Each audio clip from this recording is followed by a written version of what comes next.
Welcome friends. ಇವತ್ತು ನಾವು September ಮಂತಿನ press information bureau PIB part 2 ನೋಡ್ತಾ ಇದ್ದೀವಿ.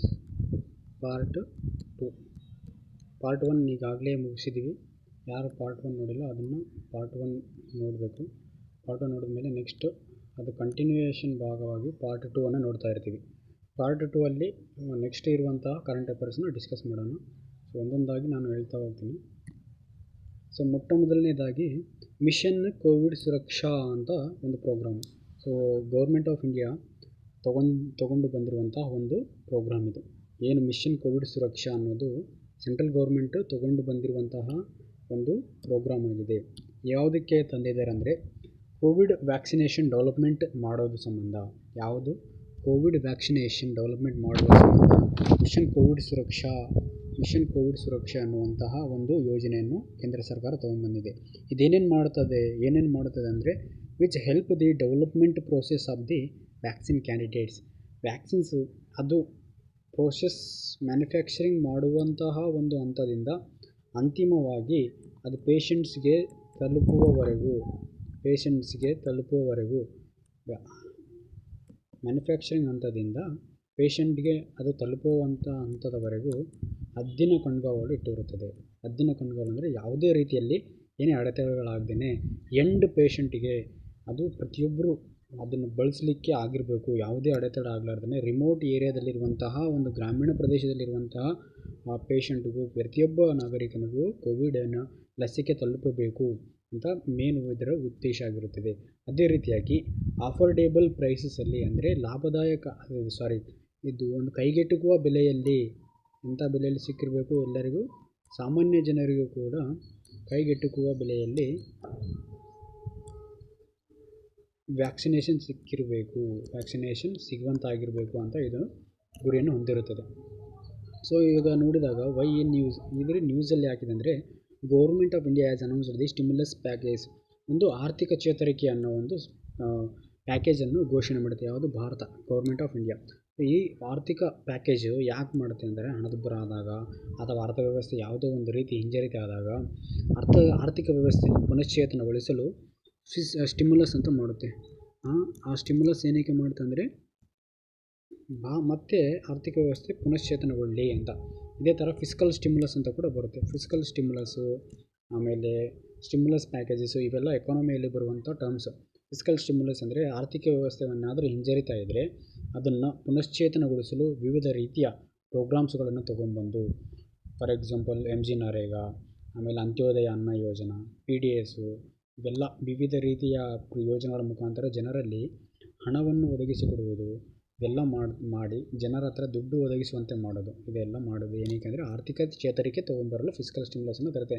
ಅದೇ ಥರ ನಮ್ಮ ಗೌರ್ಮೆಂಟ್ ಏನು ಮಾಡಿದೆ, ಒಂದು ಸ್ಟಿಮ್ಯುಲಸ್ ಪ್ಯಾಕೇಜ್ ತೊಗೊಂಡಿದೆ. ಅದು ಏನಂದರೆ 900 ಕೋಟಿ ಸ್ಟಿಮ್ಯುಲಸ್ ಪ್ಯಾಕೇಜು. ಯಾವುದಕ್ಕೆ? ಒಂದು ಮಿಷನ್ ಕೋವಿಡ್ ಸುರಕ್ಷಾ ಅನ್ನುವಂತಹ ಒಂದು ಯೋಜನೆಯನ್ನು ತೊಗೊಂಡ್ಬಂದಿದೆ. ಇದು ಎಂಥ ಒಂದು ಪ್ರೋಗ್ರಾಮ್ ಅಂದರೆ ಇದೊಂದು ವ್ಯಾಕ್ಸಿನೇಷನ್ ಡೆವಲಪ್ಮೆಂಟ್ ಪ್ರೋಗ್ರಾಮ್ ಆಗಿರೋದು. ಇದು ಎಲ್ಲ ಭಾರತೀಯ ಪ್ರತಿಯೊಬ್ಬರಿಗೂ ಕೂಡ ವ್ಯಾಕ್ಸಿನ್ ಸುಲಭವಾಗಿ ಕೈಗೆಟುಕುವ ಬೆಲೆಯಲ್ಲಿ ದೊರೆಯುವಂತೆ ಹೆಲ್ಪ್ ಮಾಡುತ್ತದೆ. ಸೊ ಎಷ್ಟು 900 crore ಸ್ಟಿಮ್ಯುಲಸ್ ಪ್ಯಾಕೇಜ್ ಘೋಷಣೆ ಮಾಡಿದೆ. ಇದು ಪ್ರತಿಯೊಬ್ಬರಿಗೂ ವ್ಯಾಕ್ಸಿನ್ ಡೆವಲಪ್ಮೆಂಟ್ ಮಾಡುವಂತಹ ಒಂದು ಯೋಜನೆ ಆಗಿರೋದು. ಇದು ಎಂಡ್ ಟು ಎಂಡ್ ಫೋಕಸ್ ಮಾಡುತ್ತೆ. ಎಲ್ಲಿಂದ ಅಂತಂದರೆ ಪ್ರೀ ಕ್ಲಿನಿಕ್ ಪ್ರೋಸೆಸ್ಸಿಂದ ಡೆವಲಪ್ಮೆಂಟಿಂದ ಮ್ಯಾನುಫ್ಯಾಕ್ಚರಿಂಗ್ ಇಲ್ಲಿವರೆಗೂ ಹದ್ದಿನ ಕಣ್ಗಾವಲನ್ನು ಇಟ್ಟಿರುತ್ತೆ. ಇಲ್ಲಿಂದ ಪ್ರೋಸೆಸ್ಸಿಂಗ್ ಹಂತದಿಂದ ಕೊನೆಯವರೆಗೂ ಒಬ್ಬ ಪೇಷಂಟಿಗೆ ಹೋಗುವಂಥ ಹಂತದವರೆಗೂ ಇದು ಒಂದು ಹದ್ದಿನ ಕಣ್ಗಾವಲನ್ನು ಇಟ್ಟಿರುತ್ತೆ. Grant will be provided to the department of biotechnology for research and development of Indian Covid vaccine. ಇಲ್ಲಿ ಗ್ರ್ಯಾಂಟ್ ಕೊಡ್ತಾರೆ. ಯಾವುದಕ್ಕೆ? ಇದು ಡಿಪಾರ್ಟ್ಮೆಂಟ್ ಆ್ಯಂಡ್ ಬಯೋಟೆಕ್ನಾಲಜಿ ಮತ್ತು ರಿಸರ್ಚ್ ಆ್ಯಂಡ್ ಡೆವಲಪ್ಮೆಂಟ್ ಇದಕ್ಕೆ ಕೊಡ್ತಾರೆ. ಏನಕ್ಕೆ ಅಂದರೆ ಡೆವಲಪ್ಮೆಂಟ್ ಮಾಡಲಿ, ಏನನ್ನು COVID-19 ವ್ಯಾಕ್ಸಿನೇಷನನ್ನು ಡೆವಲಪ್ಮೆಂಟ್ ಮಾಡಲಿ. Total 10 vaccines candidates have been supported as on date. 5 vaccine candidate are in human trial. ಇಲ್ಲಿವರೆಗೂ ಭಾರತದಲ್ಲಿ ಎಷ್ಟು ವ್ಯಾಕ್ಸಿನೇಷನ್ಸು ಮಾನವನ ಮೇಲೆ ಹ್ಯೂಮನ್ ಟ್ರಯಲ್ಸಲ್ಲಿದ್ದಾವೆ ಅಂದರೆ 5 ಹ್ಯೂಮನ್ ಟ್ರಯಲ್ಸಲ್ಲಿದ್ದಾವೆ. ಓಕೆ, ಆ ಹ್ಯೂಮನ್ ಟ್ರಯಲ್ 5 ಇದ್ದಾವೆ. But 10 vaccines candidate have been supported and as on date. ಇಲ್ಲಿವರೆಗೂ 10 ವ್ಯಾಕ್ಸಿನ್ಸ್ ಅಲ್ಲಿ ಇದ್ದಾವೆ. ಬಟ್ ಹ್ಯೂಮನ್ ಟ್ರಯಲ್ಸ್ ಮಾಡಿದ್ದು ಇಲ್ಲಿವರೆಗೂ ಭಾರತದಲ್ಲಿ 5 ಇದೆ ವ್ಯಾಕ್ಸಿನೇಷನ್ಸ್. ಓಕೆನಾ? ಇಷ್ಟು ಆಯಿತು. ಇದಾದಮೇಲೆ next Mission COVID Suraksha is India's targeted effort to enable the development of indigenous, affordable and accessible vaccines for the country and will complement and ongoing mission Atmanirbhar Bharat.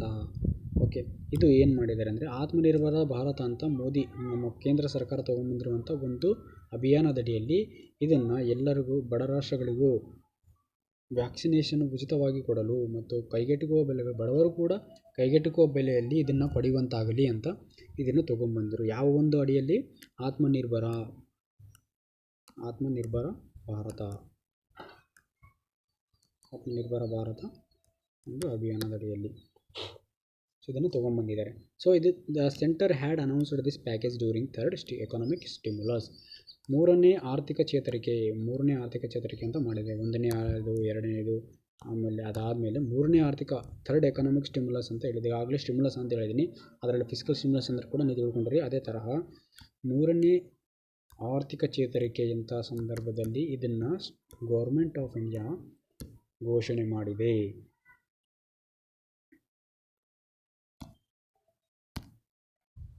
ನಮ್ಮ next article ಬಂದು ಬ್ರಿಕ್ಸ್ 13ನೇ ಬ್ರಿಕ್ಸ್ ಶೃಂಗಸಭೆಗೆ ಸಂಬಂಧಿಸಿದಂತೆ important article ಆಗಿರುತ್ತೆ exam ದೃಷ್ಟಿಯಿಂದ. So ಅಲ್ಲಿ important ಏನಿದೆ ಎಲ್ಲ ನೋಡ್ತಾ ಹೋಗೋಣ. 13ನೇ ಶೃಂಗಸಭೆ ಇದು ವರ್ಚುವಲಿ ನಡೆದಿದೆ. 13ನೇ ಶೃಂಗಸಭೆ ನಡೆದಿದೆ. ಸೊ ಒಂದೊಂದು ಲೆಟರು ಒಂದೊಂದು ಕಂಟ್ರಿನ ರೆಪ್ರೆಸೆಂಟ್ ಮಾಡ್ತಿರುತ್ತೆ. ಓಕೆನಾ. ಸೊ ಇದು ನ್ಯೂಸಲ್ಲಿ ಯಾಕೆಂದರೆ 13ನೇ ಶೃಂಗಸಭೆ ಇತ್ತೀಚೆಗೆ ವರ್ಚುವಲ್ ನಡೆದಿದ್ದರು. ಅದರ ಸಭೆಯ ಒಂದು ಅಧ್ಯಕ್ಷೀಯ ಸ್ಥಾನವನ್ನು ವಹಿಸಿದ್ದು ನಮ್ಮ Bharat. So prime minister of India ಅದರದ್ದು ಚೇರ್ಪರ್ಸನ್ ಆಗಿದ್ದರು, PM ಚೇರ್ಪರ್ಸನ್ ಆಗಿದ್ದರು. ಓಕೆನಾ. ಇದು ವರ್ಚುವಲಿ ನಡೆದಿದೆ.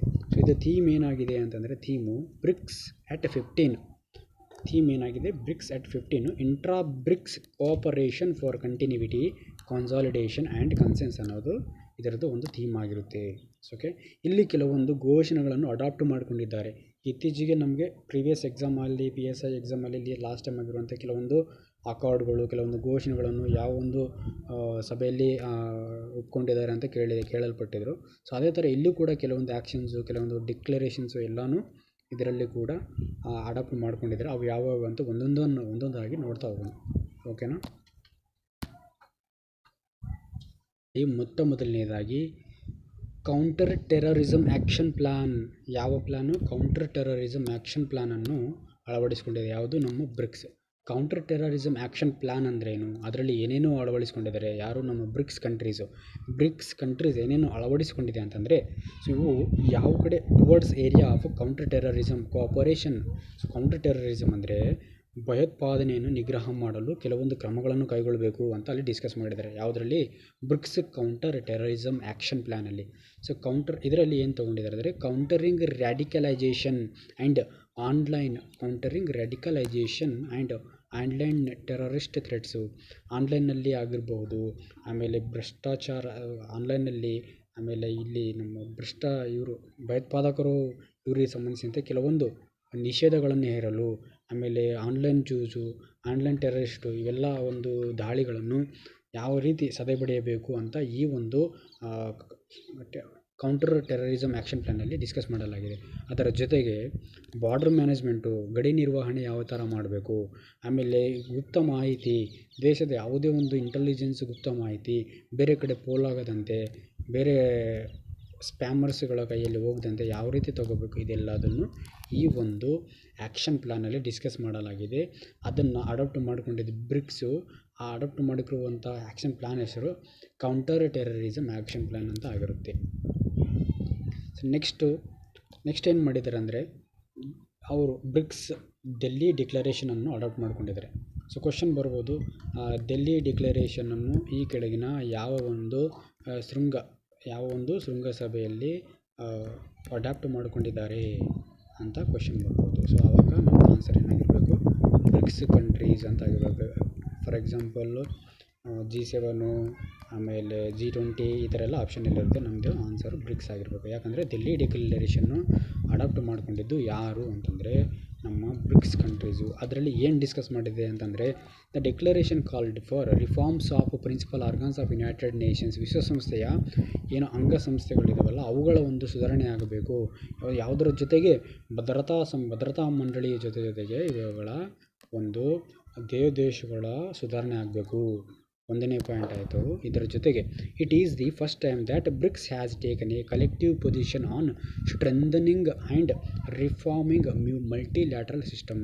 ಸೊ ಇದು ಏನು ಫಸ್ಟ್ ಟೈಮ್ ಏನು ತೊಗೊಂಡಿದೆ ಅಂದರೆ ಮಲ್ಟಿಲ್ಯಾಟ್ರಲ್ ಸಿಸ್ಟಮನ್ನು ಸುಧಾರಣೆ ಮಾಡಲು ಕೆಲವೊಂದು ಶಕ್ತಿದಾಯಕವಾದಂತಹ ಕೆಲವೊಂದು ಡಿಸಿಷನನ್ನು ತೊಗೊಂಡಿದೆ. ಇದು ಮೊಟ್ಟ ಮೊದಲ ಬಾರಿಗೆ ಈ ಥರ ತೊಗೊಂಡಿದ್ದು ಇಡೀ ಫಸ್ಟ್ ಟೈಮು. ಬ್ರಿಕ್ಸ್ ಈ ಥರ ತೊಗೊಂಡಿದ್ದು ಇದೇ first time. It also called for an inclusive intra Afghan dialogue. Inclusive intra Afghan dialogue ಅಂದರೆ ಇತ್ತೀಚೆಗೆ ಅಫ್ಘಾನಿಸ್ತಾನದಲ್ಲಿ ಏನಾಯಿತು, ಭಯೋತ್ಪಾದಕರಿಂದ ಇಡೀ ಅವರ ದೇಶವನ್ನೇ ಆಡಳಿತಕ್ಕೆ ಒಳಪಡಿಸಲಾಯಿತು. ಅದರಿಂದ ಅಲ್ಲಿ ಆಗಿರುವಂತಹ ಚಟುವಟಿಕೆಗಳೇನು, ಈ ಥರ ಭಯೋತ್ಪಾದಕರು ಮುಂದೆ ಬೇರೆ ಯಾವುದೇ ದೇಶದಲ್ಲಿ ಈ ಥರ ಆಗದೇ ಇರೋ ಥರ ಯಾವ ಥರ ನೋಡ್ಕೋಬೇಕು, ಅದ್ರ ಬಗ್ಗೆ ಈ ಒಂದು ಇಂಟ್ರಾ ಅಫ್ಘಾನ್ ಡೈಲಾಗ್ ಅನ್ನೋದು ಕೂಡ ಇದರಲ್ಲಿ ಅಳವಡಿಸಿಕೊಳ್ಳಲಾಗಿದೆ. ಯಾವುದರಲ್ಲಿ? ಡೆಲ್ಲಿ ಡಿಕ್ಲರೇಷನಲ್ಲಿ. ಯಾವುದಕ್ಕೆ ಸಂಬಂಧಿಸಿದಂತೆ? ಅಫ್ಘಾನಿಸ್ತಾನದಲ್ಲಿ ಸ್ಟೆಬಿಲಿಟಿ ತರಲು, ಸ್ಥಿರತೆಯನ್ನು ಕಾಪಾಡಲು. ಸೊ ಅವರು ಸಿಕ್ಕಂಗೆ ಎಲ್ಲ ಅವ್ರಿಗೆ ಸಿಕ್ಕಂಗೆ ಅವ್ರಿಗೆ ತಿಳಿದಂತೆ ಸರ್ಕಾರ ಮಾಡೋದಲ್ಲ. ಅಲ್ಲಿ ಜನಗಳಿಗೆ, ಸಾಮಾನ್ಯ ನಾಗರಿಕರಿಗೆ ಯಾವುದೇ ರೀತಿ ಅಪಾಯ ಆಗದಂತೆ ಸರ್ಕಾರ ಅವರು ಮತ್ತು ಇಡೀ ವಿಶ್ವದ ಮೇಲೆ ಅದು ಯಾವ ಥರ ಪರಿಣಾಮ ಬೀರಬಾರ್ದು ಅಂತ ಇಲ್ಲಿ ಕೆಲವೊಂದು ಇಂಟ್ರಾ ಅಫ್ಘಾನ್ ಡೈಲಾಗು ಮತ್ತು ಅಲ್ಲಿ ಅಫ್ಘಾನಿಸ್ತಾನದಲ್ಲಿ ಸ್ಥಿರತೆ ತೊಗೊಂಬರಲು ಇದನ್ನು ಅಫ್ಘಾನಿಸ್ತಾನಕ್ಕೆ ಸಂಬಂಧಿಸಿದಂತೆ ತೊಗೊಂಡಿದ್ದಾರೆ. ಸೊ ಆಫ್ಟರ್ ಅಫ್ಘಾನಿಸ್ತಾನ್ ಅದಾದ ನಂತರ ಬರೀ ಅಫ್ಘಾನಿಸ್ತಾನ್ ಮಾತ್ರ ತೊಗೊಂಡಿದ್ದಾರಾ? ಇಲ್ಲ. ಆದ ನಂತರ ಮತ್ತು ಬ್ರಿಕ್ಸ್ ಲೀಡರ್ಸ್ ಏನು ಮಾಡಿದ್ದಾರೆ, ಅದಾದ ನಂತರ ಬ್ರಿಕ್ಸ್ ಲೀಡರ್ಸು ಅದು ಬರೀ ಅಫ್ಘಾನಿಸ್ತಾನದಲ್ಲಿ ಮಾತಾಡೋದರ ಅದರ ಜೊತೆಗೆ ಮಯನ್ಮಾರ್ನಲ್ಲಿ ಫೆಬ್ರವರಿಯಲ್ಲಿ ಮಯನ್ಮಾರಲ್ಲಿ ಕೂ ಆಗಿತ್ತು. ಮಯನ್ಮಾರಲ್ಲಿ ಆಗಿರುವಂತಹ ಕೂ ಬಗ್ಗೆ ಆಂಗ್ ಸಾನ್ ಸೂ ಕಿ ಅಧ್ಯಕ್ಷ ಆಗಿದ್ದರು. ಅವರನ್ನು ಒಂದು ಏನೋ ವಾಮ ಮಾರ್ಗದ ಮುಖಾಂತರ ಪ್ರೆಸಿಡೆಂಟ್ ಆಗಿದ್ದಾರೆ ಅಂತ ಮಯನ್ಮಾರಲ್ಲಿ ಸೈನ್ಯಾಡಳಿತ ಜಾರಿಗೆ ಬಂದು ಮ್ಯಾನ್ಮಾರಲ್ಲಿ ಕೂ ಆಯಿತು. ಕೂ ಆಗಿ ಅಲ್ಲಿ ಪ್ರೆಸಿಡೆಂಟನ್ನು ಆಂಗ್ ಸಾನ್ ಸೂ ಕಿಯನ್ನು ಜೈಲಿಗೆ ತಳ್ಳಲ್ಪಟ್ಟು ಸೈನಿಕರಿಂದ ಅಲ್ಲಿ ಸರ್ಕಾರ ನಡೆಸಲ್ಪಟ್ಟರು. ಸೊ ಅದ್ರ ಬಗ್ಗೆ ಇವೆಲ್ಲ ಒಂಥರ ನಮಗೆ ಸಿವಿಲ್ ಅಂದರೆ ನಾಗರಿಕರಿಗೆ ಬದುಕಲು ಭಯವಾಗುವಂಥ ಸಿಚುವೇಶನ್ಗಳು ಇವೆಲ್ಲ. ಸೊ ಇವುಗಳೆಲ್ಲ ತಾಂಡವ ಆಡ್ತಿದ್ರೆ ಸಾಮಾನ್ಯ ಜನರು ಯಾವ ಥರ ಬದುಕಬೇಕು ಈ ಮಯನ್ಮಾರ್ ಮತ್ತು ಅಫ್ಘಾನಿಸ್ತಾನ ಇಂಥ ಪ್ಲೇಸ್ಗಳಲ್ಲಿ. ಸೊ ಅದ್ರ ಬಗ್ಗೆ ಕೂಲಂಕುಷವಿಲ್ಲದೆ ಫುಲ್ ಡಿಟೇಲ್ ಆಗಿ ಇದರಲ್ಲಿ ಡಿಸ್ಕಷನ್ ಮಾಡಿದ್ರು ಎಲ್ಲಿ ಡೆಲ್ಲಿ ಡಿಕ್ಲರೇಷನ್ ಇನ್ ಬ್ರಿಕ್ಸ್. ಅದರ ಜೊತೆಗೆ ಸಿರಿಯಾ ಮತ್ತು ಸಿರಿಯಾಗಳ ಜೊತೆಗಿನ ವಿವಾದವನ್ನು ಕೂಡ ವಿವರಿಸಲಾಯಿತು. ಅದರ ಜೊತೆಗೆ ಇಸ್ರೇಲ್ ಮತ್ತು ಪ್ಯಾಲೆಸ್ತೀನ್ ಕೆಲವು ದಶಕಗಳ ಕಳೆದೋದು. ಇವುಗಳ ಎರಡು ನಡುವಿನ ಇಸ್ರೇಲ್ ಮತ್ತು ಪ್ಯಾಲೆಸ್ತೀನ್ ಇದು ಸಪ್ರೇಟಾಗಿ ಒಂದು ವಿಡಿಯೋ ಮಾಡಿದ್ದೀನಿ. ಆಮೇಲೆ ಇಸ್ರೇಲ್ ಮತ್ತು ಪ್ಯಾಲೆಸ್ತೀನ್ ಕೆಲವೊಂದು ದಶಕಗಳಿಂದ ಜಗಳ ಆಡ್ತಾನೇ ಇದ್ದಾರೆ, ಹೋರಾಡ್ತಾನೆ ಇದ್ದಾರೆ, ಇದು ನಮ್ಮದು ಇದು ನಿಮ್ಮದು ಅಂತ. So ಅವ್ರದ್ದೇನು problem? ಸೊ ಈ ಥರ ಎಲ್ಲ ಮಾಡಿದರೆ ದೇಶದಲ್ಲಿ ಇಡೀ ಉನ್ನತ ಮಟ್ಟದಲ್ಲಿರುವಂಥ ಅಮೆರಿಕ ದೊಡ್ಡನ ಇವರೆಲ್ಲ ಇದ್ದುಕೊಂಡು ಸುಮ್ಮನೆ ನೋಡ್ತಾ ಕೊಡೋಕ್ಕಾಗುತ್ತಾ? ಸೊ ವಿಶ್ವಸಂಸ್ಥೆಗೆ ಒಪ್ಪಿಸ್ಕೊಟ್ಟು ಅವ್ರಿಗೆ ಏನಾದರೂ ಮಾತುಕತೆ ಒಪ್ಪಂದ ಈ ಥರ ಮಾಡಬೇಕು ಅನ್ನೋದೊಂದು ಇದರಲ್ಲಿ ಕೂಲಂಕುಷವಾಗಿ ಡಿಸ್ಕಸ್ ಮಾಡಿದ್ದಾರೆ. ಅದನ್ನೇ ಡೆಲ್ಲಿ ಡಿಕ್ಲರೇಷನ್ ಅಂತ ಕರಿತೀವಿ. ನೆಕ್ಸ್ಟ್ ಇದೆಲ್ಲ ನೋಡಿದ್ದೀವಿ. ಬ್ರಿಕ್ಸ್ ಅಂದರೆ ಏನು, ಅದು ಎಲ್ಲಿಂದ ಬಂತು, ಅದರಲ್ಲಿ ಎಷ್ಟು ರಾಷ್ಟ್ರಗಳಿದ್ದಾವೆ ಅವೆಲ್ಲ ನೋಡೋಣ. BRICS is an economy for grouping of the world leading emerging economy. So world leading emerging economies countries ಮಾತ್ರ ಇಲ್ಲಿದ್ದಾವೆ. ಎನರ್ಜಿಂಗ್ ಎಕಾನಮೀಸ್ ಕಂಟ್ರೀಸು ಯಾವುದ್ಯಾವು ಅಂದರೆ ಬಿ ಅಂದರೆ ಬ್ರೆಜಿಲ್ಲು, ಆರ್ ಅಂದರೆ ರಷ್ಯಾ, ಐ ಅಂದರೆ ಇಂಡಿಯಾ, ಸಿ ಅಂದರೆ ಚೀನಾ, ಎಸ್ ಅಂದರೆ ಸೌತ್ ಆಫ್ರಿಕಾ. ಸೊ ಇಷ್ಟು ರಾಷ್ಟ್ರಗಳು ಬ್ರಿಕ್ಸಲ್ಲಿ ಇರುವಂಥದ್ದು. 2011ರಲ್ಲಿ ದ ಬ್ರಿಟಿಷ್ ಎಕಾನಮಿಸ್ಟ್ ಅನ್ನೋರು ಇರ್ತಾರೆ ಒಬ್ಬರು. ಯಾರು ಅಂತಂದರೆ ಓ ನೀಲ್ ಅನ್ನೋರು. ಯಾರು? ಓ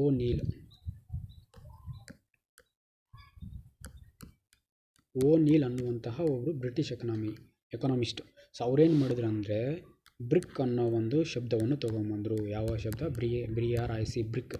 ಆವಾಗ ಸೌತ್ ಆಫ್ರಿಕಾ ಇರಲಿಲ್ಲ, ಬರೀ ಬ್ರಿಕ್ ಮಾತ್ರ ಇತ್ತು. ಸೊ ಅದನ್ನು ತೊಗೊಂಬಂದಿದ್ದು ಯಾರು ಅಂದರೆ ಓ ನೀಲ್ ಅನ್ನೋರು 2001ರಲ್ಲಿ ತೊಗೊಂಬಂದಿದ್ರು. ಸೊ ಅದು ಬ್ರಿಕ್ ಅಂತಂದರೆ ಬರೀ ಬ್ರೆಜಿಲ್ಲು, ರಷ್ಯಾ, ಇಂಡಿಯಾ, ಚೀನಾ ಮಾತ್ರ ಇತ್ತು. So next the grouping was formalised during the first meeting of BRIC foreign ministers in 2006. First meeting ಆಗಿದ್ದು ಎಷ್ಟರಲ್ಲಿ ಅಂದರೆ 2004ರಲ್ಲಿ ಫಾರಿನ್ ಮಿನಿಸ್ಟರ್ಸ್ ಮೀಟಿಂಗ್ ಅಂತ 2006ರಲ್ಲಿ ಆಯ್ತು ಇದು. ಓಕೆನಾ, ಫಸ್ಟ್ ಮೀಟಿಂಗು. ಸೊ ಅದಾದ ನಂತರ next south Africa next join ಆಯಿತು. ಓಕೆ, ಸೊ ಇಷ್ಟು ಬ್ರಿಕ್ಸ್ ಬಗ್ಗೆ. ಅದು ಎಲ್ಲಿ ಆಯಿತು ಮತ್ತು ಅದು ಎಲ್ಲಿ ಎಷ್ಟನೇದು 13ನೇ ಬ್ರಿಕ್ಸ್ ಸಮಿತಿ ಎಲ್ಲನೂ ನಮ್ಮ ಭಾರತ ಆತಿಥ್ಯ ವಹಿಸುತ್ತದೆಲ್ಲ ಗೊತ್ತಾಯಿತು ಅಂತ ಅಂದ್ಕೊಂಡಿದ್ದೀನಿ. ನೆಕ್ಸ್ಟು ನಮ್ಮದು ಆರ್ಟಿಕಲ್ ಬಂದು PMG ದಿಶಾ ಅಂತ ಬರುತ್ತೆ. ಯಾವುದು? PMG ದಿಶಾ. PMG ದಿಶಾ ಅಂತಂದರೆ ಪ್ರಧಾನಮಂತ್ರಿ ಗ್ರಾಮೀಣ ಡಿಜಿಟಲ್ ಸಾಕ್ಷರತಾ ಅಭಿಯಾನ್.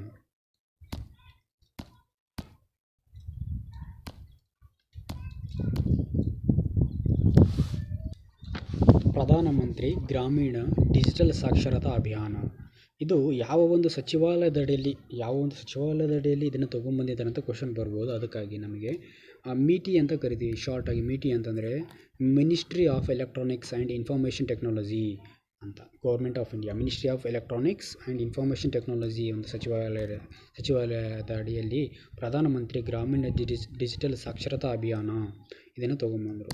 ಸೊ ಏನು ಇದರ ಉದ್ದೇಶ ಏನು, ಇದು ಎಲ್ಲನೂ ಒಂದೊಂದಾಗಿ ನೋಡ್ತಾ ಹೋಗೋಣ. ಸೊ ಓಕೆನಾ.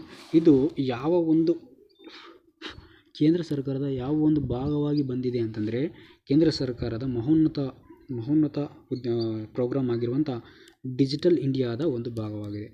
ಯಾವುದರ ಭಾಗ? ಡಿಜಿಟಲ್ ಇಂಡಿಯಾ, ಎಲ್ಲ ಡಿಜಿಟಲೈಸ್ ಮಾಡೋದು. ಓಕೆ, ಡಿಜಿಟಲ್ ಇಂಡಿಯಾದ ಒಂದು ಭಾಗವಾಗಿದೆ. ಸೊ ಅದಾದ ನಂತರ ಇದು ಸ್ಪೆಷಲಿ ರೂರಲ್ ಏರಿಯಾದಲ್ಲಿರುವಂತಹ ಇಂಡಿಯನ್ ಸಿಟಿಜನ್ಸ್ ಏನಿರ್ತಾರಲ್ಲ, ಭಾರತೀಯ ನಾಗರಿಕರಿಗೆ ಲಿಟ್ರಸಿ ಅಂದರೆ ಎಂಪವರಿಂಗ್ ಮಾಡೋದು, ಸಬಲೀಕರಣ ಮಾಡೋದು, ರೂರಲ್ ಇಂಡಿಯನ್ ಸಿಟಿಜನ್ಸ್ಗೆ ಸಬಲೀಕರಣ ಮಾಡೋದು. ಸೊ ಯಾವ ಥರ ಸಬಲೀಕರಣ, ಯಾವುದನ್ನು ಒದಗಿಸಿ ಸಬಲೀಕರಣ ಮಾಡೋದಂದರೆ ಡಿಜಿಟಲ್ ಸಾಕ್ಷರತೆ ಒದಗಿಸುವುದು ಗ್ರಾಮೀಣ ಪ್ರದೇಶದಲ್ಲಿ. ಸ್ಪೆಷಲಿ ಇದು ಯಾರಿಗಪ್ಪ ಅಂತಂದರೆ ರೂರಲ್ ಏರಿಯಾಸಲ್ಲಿರುವಂಥವ್ರಿಗೆ ಡಿಜಿಟಲ್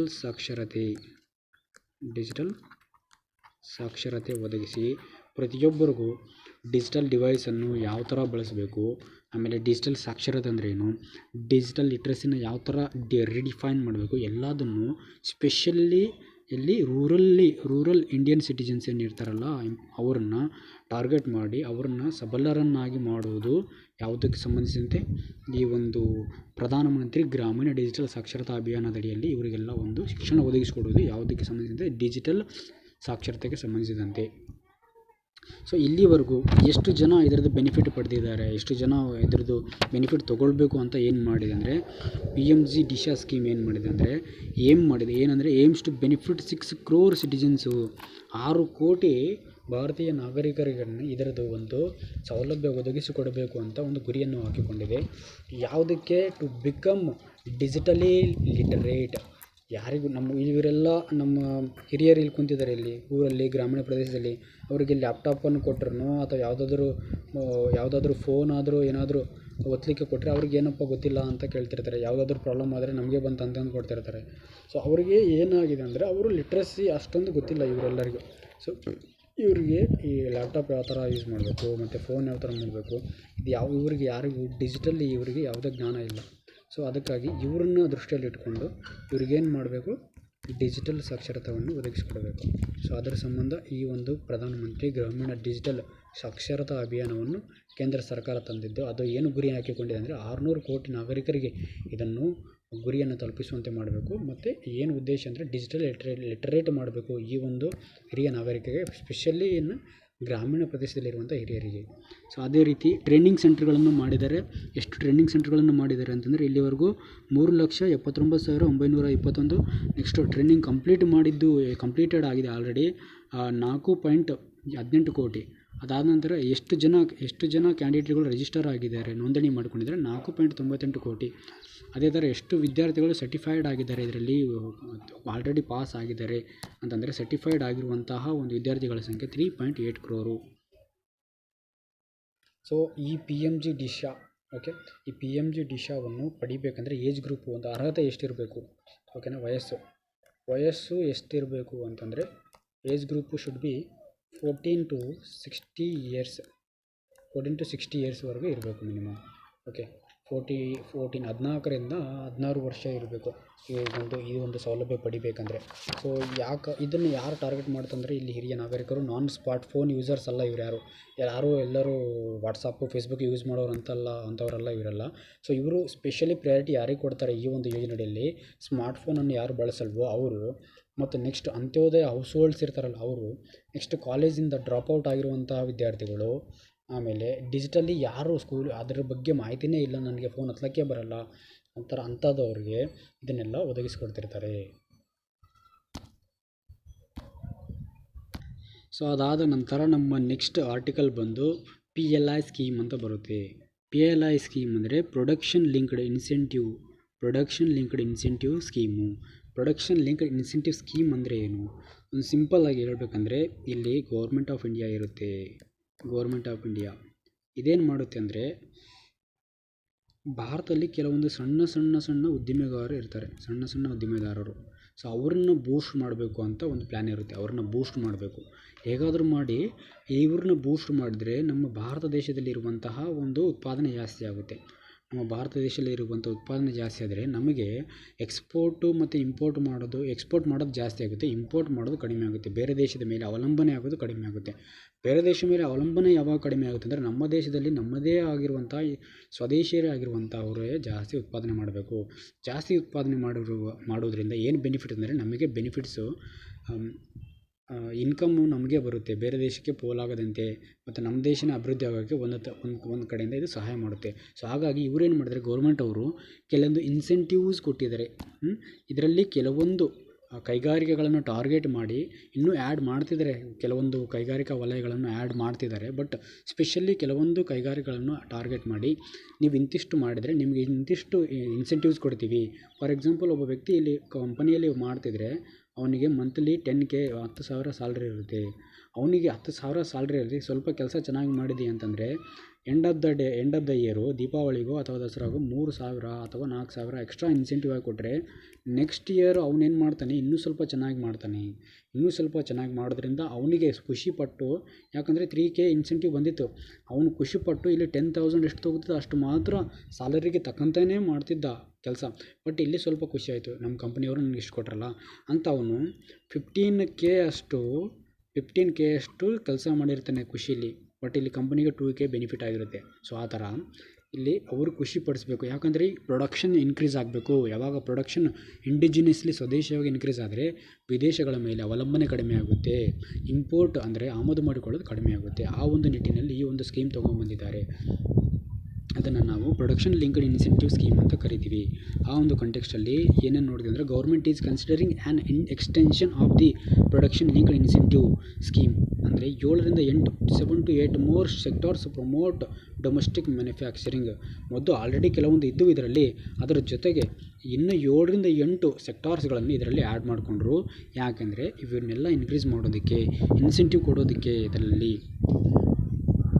ಓಕೆ, ಇದು ಇನ್ಸೆಂಟಿವ್ಸ್ ಎಷ್ಟು ಪ್ರತಿಶತ ಅಂದರೆ 4% to 6% on incremental sales over base year of goods manufactured in India. ಭಾರತದಲ್ಲೇ ಏನಾದರೂ ಗೂಡ್ಸ್ ಮ್ಯಾನುಫ್ಯಾಕ್ಚರ್ ಮಾಡಿದರೆ ಅವರಿಗೆ 4% 6% ಇನ್ಕ್ರಿಮೆಂಟಲ್ ಸೇಲ್ಸ್ಗೆ ಸಂಬಂಧಿಸಿದಂತೆ ಇನ್ಸೆಂಟಿವ್ ಕೊಡಬೇಕು ಅಂತ ಘೋಷಣೆ ಮಾಡಿದ್ದಾರೆ. ಟಾರ್ಗೆಟ್ ಯಾರಿಗೆ ಮಾಡಿದ್ದಾರೆ ಅಂದರೆ specially target mobile phones and specified electronic ಕಾಂಪೊನೆಂಟ್ಸ್ಗೆ ನಮಗೆ ಇದ್ರ ಜಾಸ್ತಿ ಟಾರ್ಗೆಟ್ ಮಾಡಿದ್ದಾರೆ. ಬೇರೆ ಬರುತ್ತೆ, ಆಟೋಮೊಬೈಲು, ಬೇರೆ ವಲಯಗಳಿದ್ದಾವೆ. ಬಟ್ ಜಾಸ್ತಿ ಸ್ಪೆಷಲ್ ಇದು ಚೈನಾದಿಂದ ಇಂಥವೆಲ್ಲ ನಾವು ಡಿಪೆಂಡ್ ಆಗೋದು ಬೇಡ, ನಮ್ಮ ಭಾರತದಲ್ಲೇ ಮಾಡೋದಂತ ಇದನ್ನು ಮಾಡಿದರೆ. ಸೊ ಓಕೆನಾ, ಮೊಬೈಲ್ ಫೋನ್ಸು ಮತ್ತು ಸ್ಪೆಸಿಫೈಡು. ಬಟ್ ಇಲ್ಲಿವರೆಗೂ ಸ್ಪೆಷಲಿ ಜಾಸ್ತಿ ಯಾವುದಕ್ಕೆ PLI ಸ್ಕೀಮನ್ನು ಅಡಿಯಲ್ಲಿ ಅತಿ ಹೆಚ್ಚು ಸಂಭವನೀಯ ಇನ್ಸೆಂಟಿವ್ ಪಡಿತಾ ಇರೋದು ಅಂದರೆ ಆಟೋಮೊಬೈಲ್. ಇದೊಂದು ಇಂಪಾರ್ಟೆಂಟು. ಆಟೋಮೊಬೈಲ್ ಅನ್ನುವಂತಹ ಒಂದು ವಲಯ, ಅತಿ ಹೆಚ್ಚು ಇನ್ಸೆಂಟಿವ್ಸ್ ಪಡಿತಾ ಇದೆ ಇಲ್ಲಿವರೆಗೂ. ಸೊ ಟಾರ್ಗೆಟ್ ಮಾಡಿದ್ದವರು ಮೊಬೈಲ್ ಫೋನ್ಸ್ ಮತ್ತು ಸ್ಪೆಸಿಫೈಡ್ ಎಲೆಕ್ಟ್ರಾನಿಕ್ ಕಾಂಪೊನೆಂಟ್ಸ್, ಮೊಬೈಲ್ ಫೋನ್ಗಳಾಗಿರ್ಬೋದು, ವಿದ್ಯುತ್ ಉಪಕರಣಗಳ ಮೇಲೆ ಜಾಸ್ತಿ ಟಾರ್ಗೆಟ್ ಮಾಡಿದ್ದಾರೆ. ಯಾಕಂದರೆ ಇವಾಗ ನಮ್ಮ ಭಾರತದಲ್ಲಿ ಮ್ಯಾಕ್ಸಿಮಮ್ ಎಲ್ಲರ ಕೈಯಲ್ಲಿ, ಯಾರ ಕೈಯಲ್ಲಿ ನೋಡಿದ್ರು ಅದೇ ಎಲೆಕ್ಟ್ರಾನಿಕ್ ಗ್ಯಾಜೆಟ್ಸೇ ತುಂಬಬೇಕಿವೆ.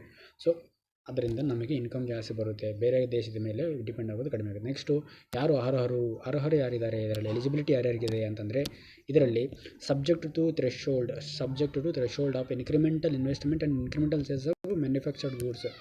ಭಾರತದಲ್ಲಿ ಉತ್ಪಾದನೆ ಮಾಡುವಂಥ ಗೂಡ್ಸನ್ನು ಯಾರು ಇನ್ಕ್ರಿಮೆಂಟ್ ಮಾಡ್ತಾರಲ್ಲ, ಸೇಲ್ಸನ್ನು ಯಾರು ಇನ್ಕ್ರಿಮೆಂಟ್ ಮಾಡ್ತಾರಲ್ಲ ಅವರೆಲ್ಲನೂ ಎಲಿಜಿಬಲ್ ಇದ್ದಾರೆ ಇದರಲ್ಲಿ. ಎಷ್ಟು ಅವಧಿಯವರೆಗೆ ಇರುತ್ತೆ ಸ್ಕೀಮ್ ಅಂತಂದರೆ 5 years subsequent to base year as defined. Financial year 2019-20 base ಇಯರಿಂದ 5 yearsವರೆಗೂ ಇರುತ್ತೆ ಇದು ಸ್ಕೀಮು. ಅದಾದ ನಂತರ ಇದು to make in India a manufacturing hub. ಯಾಕೆ, ಏನು ಮುಖ್ಯವಾಗಿ ಕಾರಣ ಏನಪ್ಪ ಅಂದರೆ ನಮ್ಮ ಭಾರತವನ್ನು ಒಂದು ಉತ್ಪಾದನಾ ಹಬ್ಬಾಗಿ ಮಾಡಬೇಕು, ಮ್ಯಾನುಫ್ಯಾಕ್ಚರಿಂಗ್ ಹಬ್ಬಾಗಿ ಮಾಡಬೇಕು ಅಂತ government recently announced the PLI scheme for mobile phones.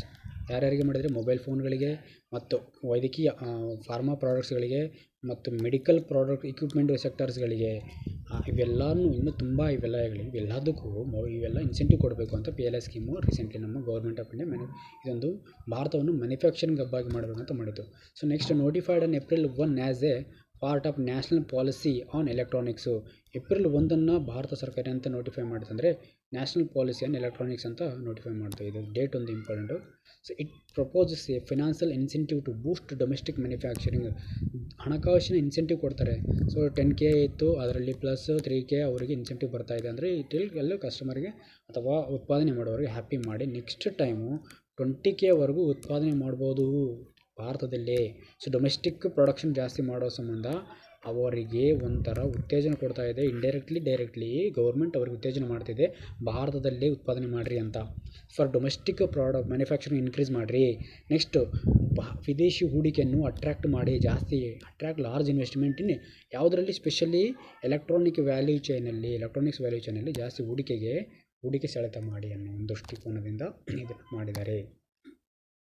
ನಮ್ಮ ನೆಕ್ಸ್ಟ್ ಆರ್ಟಿಕಲ್ಲು MRSAM ಅಂತ ಬರುತ್ತೆ. MRSAM missile. ಇದು ಏನು MRSAM ಇಲ್ಲಿದೆ ಅಲ್ಲ, ಇದು MRSAM missile. So okay, it is an advanced network centric combat air defence system. ಇದನ್ನು ಡೆವಲಪ್ ಮಾಡಿದ್ದು ಇಸ್ರೋದವರು, DRDOದವರು, next defence research development organisation DRDOದವರು ಮತ್ತು ಇಸ್ರೇಲ್ನ ಏರೋಸ್ಪೇಸ್ ಇಂಡಸ್ಟ್ರಿ DRDO ಮತ್ತು AIA ಅಂತ ಕರಿತೀವಿ. ಯಾರು ಮ್ಯಾನುಫ್ಯಾಕ್ಚರ್ ಮಾಡಿದ್ದಾರಪ್ಪ ಅಂತಂದರೆ ಇದನ್ನು ಮ್ಯಾನುಫ್ಯಾಕ್ಚರ್ ಮಾಡಿದ್ದು DRDO ಪ್ಲಸ್ ಇಸ್ರೇಲ್ನ ಏರೋಸ್ಪೇಸ್ ಇಂಡಸ್ಟ್ರಿಯವರು ಇಬ್ಬರು ಜೊತೆಗೂಡಿ ಮಾಡಿದ್ದಾರೆ with Indian industry comprising private and public sector including MSME. ಇದನ್ನು MSME ಅವರಿಗೆ ಪಬ್ಲಿಕ್ ಸೆಕ್ಟರ್, ಪ್ರೈವೇಟು ಮತ್ತು ಪಬ್ಲಿಕ್ ಸೆಕ್ಟರ್ ಇನ್ಕ್ಲೂಡ್ ಮಾಡಿ MSMEದವರಿಗೆ ಮಾಡಿಕೊಟ್ಟಿದ್ದಾರೆ ಇದನ್ನು. ಸೊ ಓಕೆನಾ. The MRSAM is an advanced network centric combat air defense system developed jointly. ಇವರು DRDO ಮತ್ತು IA ಇಬ್ಬರು ಕೊಲಾಬ್ರೇಷನ್ ಮಾಡಿದ್ದಾರೆ. ಸೊ ಇದು ಏನಕ್ಕೆ ಮಾಡಿದ್ದಾರೆ ಅಂತಂದರೆ, ಸೊ ಇದು medium range surface area missile ಇದು. So medium range surface to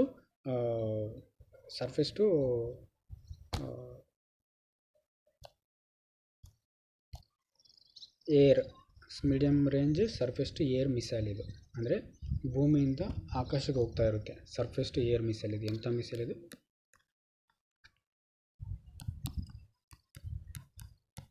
okay. So MRSAM ಇದು ಯಾವ ಥರ ಯುನಿಕ್ ಏನಿದೆಪ್ಪ ಇದರಲ್ಲಿ ಸ್ಪೆಷಾಲಿಟಿ ಏನಿದೆ ಅಂತಂದರೆ, an area air defence for ground assets against a wide range of threats. ಕೆಲವೊಂದು ವಿದೇಶಗಳಿಂದ ಬರುವಂಥ ಏನಾದರೂ ಥ್ರೆಟ್ಸ್ ಇದ್ದರೆ, ಎಂಥ ಥ್ರೆಟ್ಸು, ಫೈಟರ್ ಏರ್ಕ್ರಾಫ್ಟ್ಗಳನ್ನು ಹೊಡೆದುರುಳಿಸುತ್ತದೆ, ಅನ್ಮ್ಯಾನ್ಡ್ ಏರಿಯರ್ ವೆಹಿಕಲ್ಸ್ ಮತ್ತು ಹೆಲಿಕಾಪ್ಟರ್ಗಳನ್ನು ಹೊಡೆದುರುಳಿಸುತ್ತದೆ, ಮತ್ತು ಗೈಡೆಡ್ ಮತ್ತು ಅನ್ಗೈಡೆಡ್ ಮ್ಯುನಿಷನ್ಸ್ ಮತ್ತು ಮಿಸೈಲ್ಸ್ ಇರ್ತವೆ, ಅವುಗಳನ್ನು ಕೂಡ ಪತ್ತೆ ಹಚ್ಚುತ್ತದೆ, ಗೈಡ್ ಮಾಡ್ತಿರ್ತದೆ, ಇದು ಬಂದಿದೆ ಅದನ್ನು ಹೊಡೆದಾಗೆ ಅಂತ. ಸಬ್ಸಾನಿಕ್ ಮತ್ತು ಸೂಪರ್ಸಾನಿಕ್ ಕ್ರೂಸ್ ಮಿಸೈಲ್ಸ್ಗಳನ್ನು ಕೂಡ ಪಾಯಿಂಟ್ಔಟ್ ಮಾಡಿ ಇದನ್ನು ಬಂದರೆ ಛಿದ್ರ ಮಾಡಿರಿ ಅಂತ ಹೇಳ್ತಿರ್ತದೆ. ಸೊ ಇಲ್ಲಿ ಪಿಕ್ಚರಲ್ಲಿ ಇದೆಯಲ್ಲ, ಇದನ್ನೇ ನಾವು ನೋಡ್ಬೋದು MRSAM missile. So surface to air missile. So next ರಾಜಸ್ಥಾನದಲ್ಲಿ ಎಮರ್ಜೆನ್ಸಿ ಲ್ಯಾಂಡಿಂಗ್ ಫ್ಯಾಸಿಲಿಟಿಯನ್ನು ಮಾಡಿದ್ದಾರೆ. ತುರ್ತುವಾಗಿ ವಿಮಾನ ಮೇಲೆ ಏನಾದರೂ ಈ ಥರ ಇದನ್ನು ಆಕಾಶದಲ್ಲಿ ವಿಮಾನ ಈ ಥರ ಹೋಗ್ತಾ ಇರಬೇಕಾದ್ರೆ ಅದಕ್ಕೆ ತುರ್ತಾಗಿ ಲ್ಯಾಂಡ್ ಮಾಡಲಿಕ್ಕೆ ಏನಾದರೂ ಅನಿವಾರ್ಯ ಕಾರಣಗಳು ತುರ್ತು ಲ್ಯಾಂಡ್ ಮಾಡಲಿಕ್ಕೆ ಕೆಲವೊಂದು ಲ್ಯಾಂಡಿಂಗ್ ಬೇಕು. ಇದು ಏನಿದೆಯಲ್ಲ, ಇದೊಂದು ಲ್ಯಾಂಡಿಂಗ್, ಅದು ಲ್ಯಾಂಡ್ ಆಗಲಿಕ್ಕೆ ಬೇಕಾಗಿರುವಂಥ ಒಂದು ಲ್ಯಾಂಡಿಂಗ್. ಸೊ ಇಲ್ಲಿ ಇದೆಯಲ್ಲಿದು. ಸೊ ಇಲ್ಲಿ ತುರ್ತಾಗಿ ಬೇಕಂದರೆ ಯಾವುದೋ ಒಂದು ಇಂಟರ್ನ್ಯಾಷನಲ್ ಏರ್ಪೋರ್ಟ್ಗೆ ಹೋಗಬೇಕು. ಬಟ್ ಆದರೆ ಇಲ್ಲಿ ಎಮರ್ಜೆನ್ಸಿ ಲ್ಯಾಂಡಿಂಗ್ ಮಾಡಿದರೆ ಅದು ಎಲ್ಲಿ ಅಂದರೆ ರಾಜಸ್ಥಾನದಲ್ಲಿ. ಸೊ ಇದನ್ನು ಎಮರ್ಜೆನ್ಸಿ ಲ್ಯಾಂಡಿಂಗ್ ಎಲ್ಲಿ ಇತ್ತೀಚೆಗೆ ಮಾಡಿದರೆ ರಾಜಸ್ಥಾನದಲ್ಲಿ ಮಾಡಿದ್ದಾರೆ. ನಮ್ಮ next topic maiden navy exercise ಅಂತ ಬರುತ್ತೆ. ಒಂದು ನಿಮಿಷ. ನಮಸ್ತೆ ಆ್ಯಪ್ ಅಂತ ಬರುತ್ತೆ. ನಮಸ್ತೆ ಆ್ಯಪ್ ಇದು ಗೌರ್ಮೆಂಟ್ ರಿಲೀಸ್ ಮಾಡಿರುವಂಥ ಬೈಲಿಂಗ್ವಲ್ ದ್ವಿಭಾಷೀಯ ಆ್ಯಪ್ ಆಗಿರುತ್ತೆ. ಗೌರ್ಮೆಂಟ್ ರಿಲೀಸ್ ಮಾಡಿರುವಂಥ ಒಂದು ಬೈಲಿಂಗ್ವಲ್ ಆ್ಯಪು. ಸೊ ಯಾವುದಕ್ಕೆ ಸಪೋರ್ಟ್ ಮಾಡುತ್ತೆ ಅಂತಂದರೆ, MSMEಗಳಿಗೆ ತಮ್ಮ ಒಂದು ಬಿಸ್ನೆಸ್ಸನ್ನು ಸುಲಭವಾಗಿ ಕ್ಯಾರಿಔಟ್ ಮಾಡಲು MSMEಗಳನ್ನು ದೃಷ್ಟಿಯಲ್ಲಿಟ್ಟುಕೊಂಡು ಮಾಡಿರುವಂತಹ ಒಂದು ಆ್ಯಪ್ ಹೆಸರು ನಮಸ್ತೆ ಆ್ಯಪ್.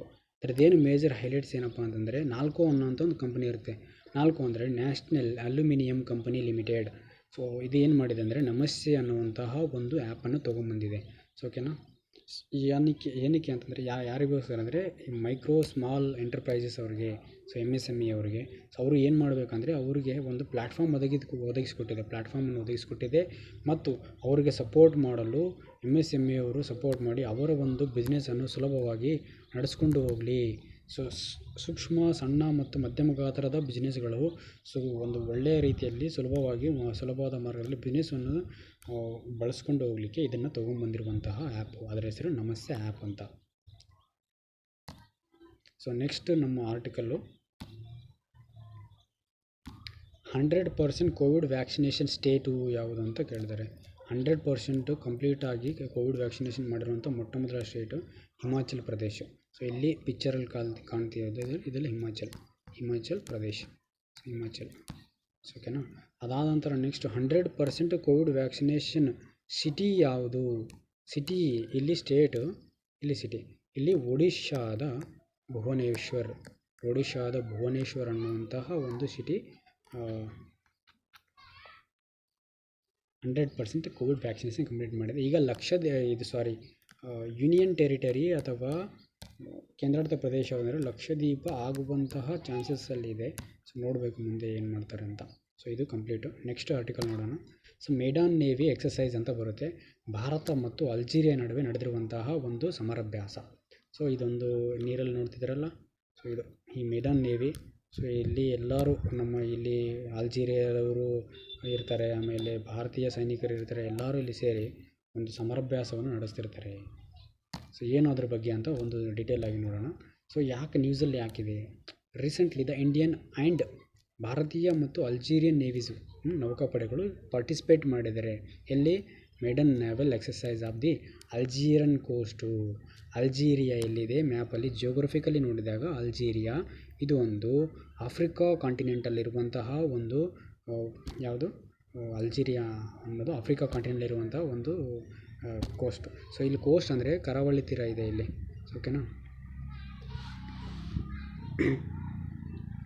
ಸೊ ಇಲ್ಲಿ ಕರಾವಳಿ ತೀರ ಇದೆ. ಇದೆಲ್ಲ ಇಲ್ಲಿ ಮೇಲೆ ಕಾಣ್ತಿದೆಯಲ್ಲ, ಸೊ ಇದೆಲ್ಲನೂ ಮೆಡಿಟೇರಿಯನ್ ಸಮುದ್ರ. ಸೊ ಈ ಮೆಡಿಟೇರಿಯನ್ ಸಮುದ್ರದ ಅದಕ್ಕೆ ಟಚ್ ಮಾಡ್ಕೊಂಡಿದ್ದು ಸಹ ಈ ಒಂದು ಪ್ಲೇಸಲ್ಲಿ ನೌಕಾ ಸಮರಾಭ್ಯಾಸ ಮಾಡಿದರೆ ಅದರ ಹೆಸರು ಮೇಡನ್ ನೇವಲ್ ಎಕ್ಸಸೈಸನ್ನು ಮಾಡಿದ್ದಾರೆ. ಸೊ ಹಾಗಾಗಿ ಇದನ್ನು ಜಿಯೋಗ್ರಫಿಕಲಿ ಮ್ಯಾಪನ್ನು ನೋಡಿದಾಗ ಅಲ್ಜೀರಿಯಾ ಜೊತೆಗೆ ಯಾವ ರಾಷ್ಟ್ರಗಳು ಬಾರ್ಡರ್ನ ಹಂಚಿಕೊಂಡಿವೆ ಎಲ್ಲನೂ ಒಂದು ಸಲ ನೋಡಬೇಕು ಅಲ್ಜೀರಿಯಾ ಜೊತೆಗೆ. So naval exercise with Algeria is crucial for India. So ಅತ್ಯಂತ ಅವಶ್ಯಕವಾಗಿ ಬೇಕಾಗಿತ್ತು. As it is strategically located in the Maghreb region ಅಂತ ಇರುತ್ತೆ. ರೀಜನ್ ಆಫ್ ನಾರ್ತ್ ಆಫ್ರಿಕಾದ ನಾರ್ತ್ ಬಾರ್ಡ್ರಲ್ಲಿ ಇರುತ್ತೆ. ಇದು ಆಫ್ರಿಕಾ ಈ ಥರ ಇದೆ ಅಂತಂದರೆ ಸೊ ಈ ಪ್ಲೇಸಲ್ಲಿ ಅಲ್ಜೀರಿಯಾ ಇರಬೇಕು. ಇದು ನಾರ್ತ್ ಪಾರ್ಟಲ್ಲಿದೆ. ಅದಕ್ಕಾಗಿ ಭಾರತಕ್ಕೆ ತುಂಬ ಮುಖ್ಯವಾಗಿ ಬೇಕಾಗಿರುವಂಥದ್ದು. ಸೊ ಓಕೆನಾ. ಸೊ ಭಾರತ ಇಲ್ಲಿದೆ. ಸೊ ಇಲ್ಲಿಂದ ಈ ಪಾರ್ಟು ಇದು ತುಂಬ ಇಂಪಾರ್ಟೆಂಟ್ ಅದಕ್ಕೆ. ಸೊ ಓಕೆನಾ. So it strategically located Maghreb region ಅನ್ನೋದರಲ್ಲಿ ಇರುತ್ತೆ, ನಾರ್ತ್ ಪಾರ್ಟ್ ಬಾರ್ಡ್ರಲ್ಲಿರುವಂಥ ಮತ್ತು ಮೆಡಿಟೇರಿಯನ್ ಸಮುದ್ರಕ್ಕೆ ಸೌತಲ್ಲಿರುವಂಥದ್ದು. Region of north Africa bordering ಯಾವುದಕ್ಕೆ ಬಾರ್ಡರ್ ಇದೆ? ಇದು ಮೆಡಿಟೇರಿಯನ್ ಸಮುದ್ರಕ್ಕೆ ಬಾರ್ಡ್ರಲ್ಲಿದೆ. And is the largest country of the Africa. ಇದು ಅಲ್ಜೀರಿಯಾ ಅನ್ನೋದು ಆಫ್ರಿಕಾದಲ್ಲಿ ಇರುವಂತಹ ಒಂದು ಲಾರ್ಜೆಸ್ಟ್ ಕಂಟ್ರಿ. ಸೊ ಈಗ ಲಾರ್ಜೆಸ್ಟ್ ಕಂಟ್ರಿ ಎಲ್ಲಿದೆ? ಆಫ್ರಿಕಾ. ಇದು ಆಫ್ರಿಕಾ. ಸೊ ಈ ಥರ ಇದೆ ಆಫ್ರಿಕಾ ಅನ್ನೋದು. ಅಲ್ಜೀರಿಯಾ ಇಲ್ಲಿದೆ. ಅದರ ಜೊತೆಗೆ ಬಾರ್ಡರ್ ಹಂಚಿಕೊಂಡಿರುವಂತಹ ಕೆಲವೊಂದು ಸಿಟಿಗಳನ್ನು ನೋಡೋಣ ಯಾವ್ಯಾವುದು ಅಂತ. ಸೊ ಒಂದನೇದು ಈ ಕಡೆ ಮೆಡಿಟೇರಿಯನ್ ಸಮುದ್ರದ ಕರಾವಳಿ ತೀರವನ್ನು ಹಂಚಿಕೊಂಡಿದೆ. ಎಲ್ಲಿ? ನಾರ್ತ್ ಉತ್ತರ ಭಾಗದಲ್ಲಿ. So okay. ಅದಾದಮೇಲೆ ನೆಕ್ಸ್ಟ್ ಅಟ್ಲಾಸ್ ಮೌಂಟೇನ್ಸ್, ಅಲ್ಜೀರಿಸ್ ಅಂತ ಅದರದ್ದು ಕ್ಯಾಪಿಟಲು. ಅದಾದಮೇಲೆ ಅಟ್ಲಾಸ್ ಮೌಂಟೇನ್ಸ್ ಕಂಡುಬರ್ತವೆ ಇಲ್ಲಿ. ಅದರ ಜೊತೆಗೆ ಬಾರ್ಡ್ರ್ ಹಂಚಿಕೊಂಡಿರುವಂತಹ ಬೇರೆ ಸಿಟಿಗಳು ಮೊರ್ಯಾಕೋ ಅಂತ ಬರುತ್ತೆ. ಅದಾದಮೇಲೆ ನೆಕ್ಸ್ಟು ಈ ಕಡೆ ಹಿಂಗೆ ಬಂದಾಗ ಮಾರಿಟಾನಿಯಾ ಅಂತ ಬರುತ್ತೆ. ನೆಕ್ಸ್ಟ್ ಮಾಲಿ ಅಂತ ಬರುತ್ತೆ. ಇದಿಷ್ಟು ಮಾರಿಟಾನಿಯಾ ಮತ್ತು ಮಾಲಿ. ಅದಾದಮೇಲೆ ನೈಜರ್ ಅಂತ ಬರುತ್ತೆ. ಇದಿಷ್ಟು ಅಲ್ಜೀರಿಯಾದಲ್ಲಿ ಸಹಾರಾ ಡೆಸರ್ಟು, ವಿಶ್ವದಲ್ಲಿ ಅತಿ ದೊಡ್ಡ ಸಹಾರಾ ಮರುಭೂಮಿ ಇದೆ. ಸಹಾರಾ ಡೆಸರ್ಟ್ ಬರುತ್ತೆ, ಸಹಾರಾ ಮರುಭೂಮಿ. ಅದಾದಮೇಲೆ ಈ ಕಡೆ ಬಾರ್ಡ್ರಲ್ಲಿ ಲಿಬಿಯಾ ಬಾರ್ಡರ್ ಶೇರ್ ಮಾಡಿಕೊಂಡಿದೆ. ಆಮೇಲೆ ಈ ಬಾರ್ಡ್ರಲ್ಲಿ ಟುನೀಷಿಯಾ ಅನ್ನೋ ಬಾರ್ಡರ್ ಶೇರ್ ಮಾಡಿಕೊಂಡಿದೆ. ಆಮೇಲೆ ಈ ಬ್ಲೂ ಕಲರಲ್ಲಿ ಇರುವುದೆಲ್ಲ ಮೆಡಿಟೇರಿಯನ್ ಸಮುದ್ರ. ಇಷ್ಟು ಬಾರ್ಡ್ರು ಯಾವ್ಯಾವುದು ಶೇರ್ ಮಾಡ್ಕೊಂಡಿದೆ ಅಂತ ನೋಡಿದ್ವಿ. ನೆಕ್ಸ್ಟ್ ಈ ಕಡೆ ಪೂರ್ವದಲ್ಲಿ ಸ್ಪೇನ್ ಅಂತ ಇದೆ, ಸ್ಪೇನ್ ಇಲ್ಲಿ.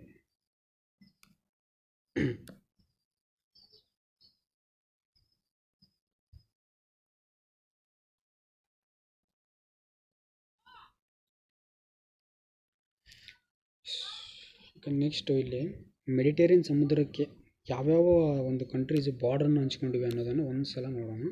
ಮೆಡಿಟೇರಿಯನ್ ಸಮುದ್ರಕ್ಕೆ ಬಾರ್ಡರನ್ನು ಶೇರ್ ಮಾಡಿಕೊಂಡಿರುವಂತಹ ಒಂದು ರಾಷ್ಟ್ರಗಳು ಯಾವಿದೆ. ಇದಿಷ್ಟು ಏನಿದೆಯಲ್ಲ ಬ್ಲೂ ಕಲರಲ್ಲಿ ಇಲ್ಲಿ ಇದಿಷ್ಟು ಮೆಡಿಟೇರಿಯನ್ ಸಮುದ್ರ. ಸೊ ಇದಕ್ಕೆ ಯಾವ್ಯಾವ ಕಂಟ್ರೀಸ್ಗಳು ಬಾರ್ಡ್ರನ್ನು ಹಂಚ್ಕೊಂಡಿದೆ. ಒಂದು ಲಿಬಿಯಾ ಹಂಚ್ಕೊಂಡಿದೆ, ಇದಿಷ್ಟು ಬಾರ್ಡರ್ ಲಿಬಿಯಾ. ಆಮೇಲೆ ಇಲ್ಲಿ ನೆಕ್ಸ್ಟು ಇಸ್ರೇಲ್ ಅನ್ನೋದು ಬಾರ್ಡರ್ ಹಂಚ್ಕೊಂಡಿದೆ. ಓಕೆ, ಇಸ್ರೇಲ್ ಅನ್ನೋದು ಬಾರ್ಡರ್ ಹಂಚ್ಕೊಂಡಿದೆ. ಅದಾದಮೇಲೆ ಇಲ್ಲಿ ಲೆಬನಾನ್ ಇಲ್ಲಿ ಲೆಬನಾನ್ ಬಾರ್ಡರ್ ಹಂಚ್ಕೊಂಡಿದೆ. ಆಮೇಲೆ ಇರಾಕ್ ಬಾರ್ಡರ್ ಹಂಚ್ಕೊಂಡಿದೆ, ಸಿರಿಯಾ, ಆಮೇಲೆ ಟರ್ಕಿ ಬಾರ್ಡರ್ ಹಂಚ್ಕೊಂಡಿದೆ. ಕ್ವಶನ್ ನಮಗಾಗಿತ್ತು ಟರ್ಕಿ ಅನ್ನೋದು ಯಾವ ಎರಡು ರಾಷ್ಟ್ರಗಳ ನಡುವೆ ಬಾರ್ಡ್ರನ್ನು ಡಿವೈಡ್ ಮಾಡುತ್ತೆ ಅಂತ FDAಗೆ ಕ್ವಶನ್ ಆಗಿತ್ತು.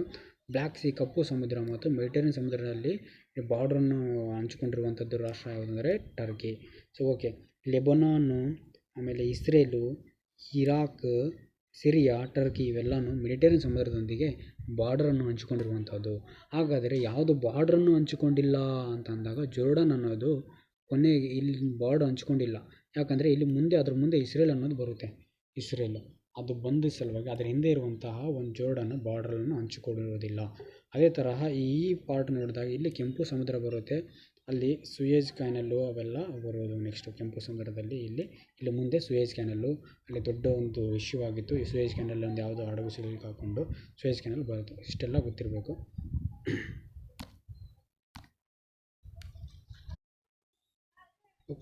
ಸೊ ನಮ್ಮ ನೆಕ್ಸ್ಟ್ ಆರ್ಟಿಕಲ್ ಬಂದು ಡೆಲ್ಲೀಸ್ ನ್ಯೂ ಸ್ಮಾಗ್ ಟವರ್. ದೆಹಲಿಯಲ್ಲಿ ಕೆಲವೊಂದು ಸ್ಮಾಗ್ ಟವರ್ಗಳನ್ನು ನಿರ್ಮಾಣ ಮಾಡಿದ್ದಾರೆ. ಸ್ಮಾಗ್ ಅಂದರೆ ಏನು ಅಂತ ಫಸ್ಟ್ ನೋಡೋಣ. ಸ್ಮಾಗ್ ಅಂತಂದರೆ ಸ್ಮೋಕ್ ಅಂತ ಬರುತ್ತೆ. ನೆಕ್ಸ್ಟ್ ಒಂದು ಹೊಗೆ ಸ್ಮೋಕು. ಆಮೇಲೆ ಫಾಗ್ ಅಂತ ಬರುತ್ತೆ. ಫಾಗ್ ಬೆಳಗ್ಗೆ ಎದ್ದ ತಕ್ಷಣ ಮುಂಜಾನೆ ಬೆಳಗ್ಗೆ ಎಲ್ಲ ವೈಟ್ ಇರುತ್ತೆ. ಅದು ಸ್ಮೋಕ್ ಅನ್ನೋದು ಮಾಲಿನ್ಯದಿಂದ ಬರುತ್ತೆ. ಫಾಗ್ ಅನ್ನೋದು ವ್ಯಾಪರೇಷನು, ಆಮೇಲೆ ಇದು ನಮ್ಮ ಆರ್ದ್ರತೆಯಿಂದ ಬಂದಿರುವಂಥದ್ದು. ಇವೆರಡನ್ನ ಸೇರಿಸಿದರೆ ಸ್ಮಾಗ್ ಆಗುತ್ತೆ. ಈ ಸ್ಮಾಗ್ ಏನಕ್ಕೆ ಆಗುತ್ತೆ ಅಂದರೆ heavy air pollution, heavy polluted ವಾತಾವರಣದಲ್ಲಿದ್ದರೆ ಇದನ್ನು ಸ್ಮಾಗ್ ಆಗುತ್ತೆ. ಇದು ಏನಕ್ಕೆ ಆಗುತ್ತೆ ಅಂದರೆ ಏರ್ ಪೊಲ್ಯೂಷನ್ ಮಾಡುತ್ತೆ. ಇದೆಲ್ಲ ಪ್ಯೂರಿಫೈ ಏರ್ ಎಲ್ಲ ಮಾಲಿನ್ಯಕಾರಕ ಆಗಿರುತ್ತೆ. ಸೊ ಇದೆಲ್ಲ ದೆಹಲಿಯಲ್ಲಿ ಸ್ಪೆಷಲಿ ಇವಾಗ ಯಾವ ರೀತಿ ಆಗಿದೆ ಅಂದರೆ ಒಂದು ಸಿವಿಯರ್ ಸಿಚುವೇಶನ್ ಆಗಿಬಿಟ್ಟಿದೆ. ಅತ್ಯಂತ ಕೆಟ್ಟ ಒಂದು ವಾತಾವರಣ ದೆಹಲಿಯಲ್ಲಿ ನಿರ್ಮಾಣವಾಗಿದೆ ವಿತ್ ಏರ್ ಪೊಲ್ಯೂಷನ್. ಮಾಲಿನ್ಯಕಾರಕವಾದ ಗಾಳಿಯು ಅಲ್ಲಿ ದೆಹಲಿಯಲ್ಲಿ ತುಂಬಿ ತುಳುಕಾಡ್ತಾ ಇದೆ. ಸೊ ಅದಕ್ಕಾಗಿ ಏನು ಮಾಡಿದ್ದಾರೆ ಅಂದರೆ ಇತ್ತೀಚೆಗೆ ಅವರು ಸ್ಮಾಗ್ ಟವರ್ ಅಂತ ಕೆಲವೊಂದು ಟವರ್ಗಳನ್ನು ನಿರ್ಮಾಣ ಮಾಡಿದ್ದಾರೆ. ಅದು ಏನು ನಿರ್ಮಾಣ ಮಾಡಿದ್ದಾರೆ, ಅದನ್ನು ನಿರ್ಮಾಣ ಮಾಡಿದಂತೆ ಹೇಳಿದ್ದವರು ಯಾರು, ಅದು ಯಾವ ಥರ ವರ್ಕ್ ಮಾಡುತ್ತೆ ಒಂದೊಂದಾಗಿ ನೋಡೋಣ. ಸೊ ಇತ್ತೀಚೆಗೆ ನ್ಯೂಸ್ನಲ್ಲಿ ಏನಕ್ಕಿದೆ. So recently chief minister of Delhi inaugurated the country's first smog tower in Connaught Place. ದೆಹಲಿಯಲ್ಲಿ ಇದು ಕಾನಟ್ ಪ್ಲೇಸ್ ಅನ್ನೋಲ್ಲಿ ಮಾಡಿದರೆ ಯಾರು, ನಮ್ಮ Arvind Kejriwal chief minister of Delhi ಅವರು ಇನಾಗ್ರೇಟ್ ಮಾಡಿದ್ದಾರೆ. ಇದು ದೇಶದ ಮೊದಲ ಸ್ಮಾಗ್ ಟವರ್ ಆಗಿರುತ್ತದೆ. ಅಂದರೆ ದೆಲ್ಲಿನ ಕಾನಾಟ್ ಪ್ಲೇಸ್ ಅನ್ನೋ ಒಂದು ಪ್ಲೇಸಲ್ಲಿ ಮಾಡಿರ್ತಾರೆ.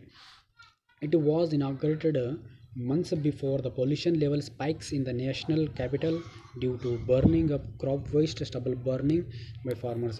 ಇದನ್ನು ಯಾವಾಗ ತೊಗೊಂಬಂದಂದರೆ ನಮ್ಮ ಫಾರ್ಮರ್ಸ್ ಏನಿರ್ತಾರಲ್ಲ ದೆಹಲಿ ಮತ್ತು ಹರಿಯಾಣ, ಪಂಜಾಬ್ ಈ ಕಡೆ ಎಲ್ಲ ಜನ ಏನು ಮಾಡ್ತಾರೆ ಅಂತಂದರೆ ಕೆಲವೊಂದು ದವಸ ಧಾನ್ಯ ಮತ್ತು ಬೆಳೆ ಏನು ಬೆಳೆದಿರ್ತಾರಲ್ಲ ಅದರ ಒಂದು ಕಟಾವು ಮಾಡಿರುವಂತಹ ಒಂದು ಕೆಲವೊಂದು ಕಬ್ಬು ಈ ಥರ ಬೆಳೆಗಳನ್ನು ಸೊ ಇಲ್ಲಿ ನಾವು ನಮ್ಮ ಕಡೆ ಎಲ್ಲ ಮೇವು ಹಾಕ್ತಿರ್ತಾರೆ ದನ ಮತ್ತು ಇತರಗಳಿಗೆ.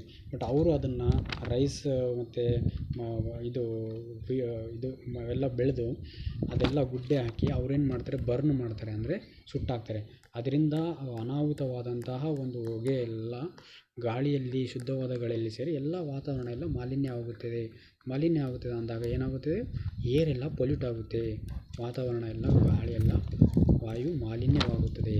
ಸೊ ಏರ್ ಪೊಲ್ಯೂಟ್ ಆಗುತ್ತದೆ. ಯಾವುದರಿಂದ? ಸ್ಟಬಲ್ ಬರ್ನಿಂಗ್ ಅಂದರೆ ಈ ಥರ ರೈತರು ಸುಡುವಂತಹ ಒಂದು ಅವರ ಹುಲ್ಲು ಮತ್ತು ಅದು ರೈಸನ್ನು ಪ್ಯಾಡಿ ಅಂತ ಕರಿತೀವಲ್ಲ ಅದನ್ನು ಕೊಯ್ದು ವೇಸ್ಟೇಜ್ ಏನಿರುತ್ತಲ್ಲ ಅದನ್ನೆಲ್ಲ ನಾವು ಬೇರೆ ದನಗಳಿಗೋ ಮತ್ತು ಯಾವುದಕ್ಕೋ ಡಿಕಂಪೋಸ್ ಮಾಡೋ ಬದಲಿಗೆ ಅವ್ರು ಸುಟ್ಟಾಕ್ತಾರೆ. ಆ ಸುಟ್ಟಂಥ ಹೊಗೆ ಇಡೀ ದಿಲ್ಲಿ ಒಂದು ಕ್ಯಾಪಿಟಲನ್ನು ಇಡೀ ವಾಯು ಮಾಲಿನ್ಯವನ್ನು ಮಾಡಿದೆ.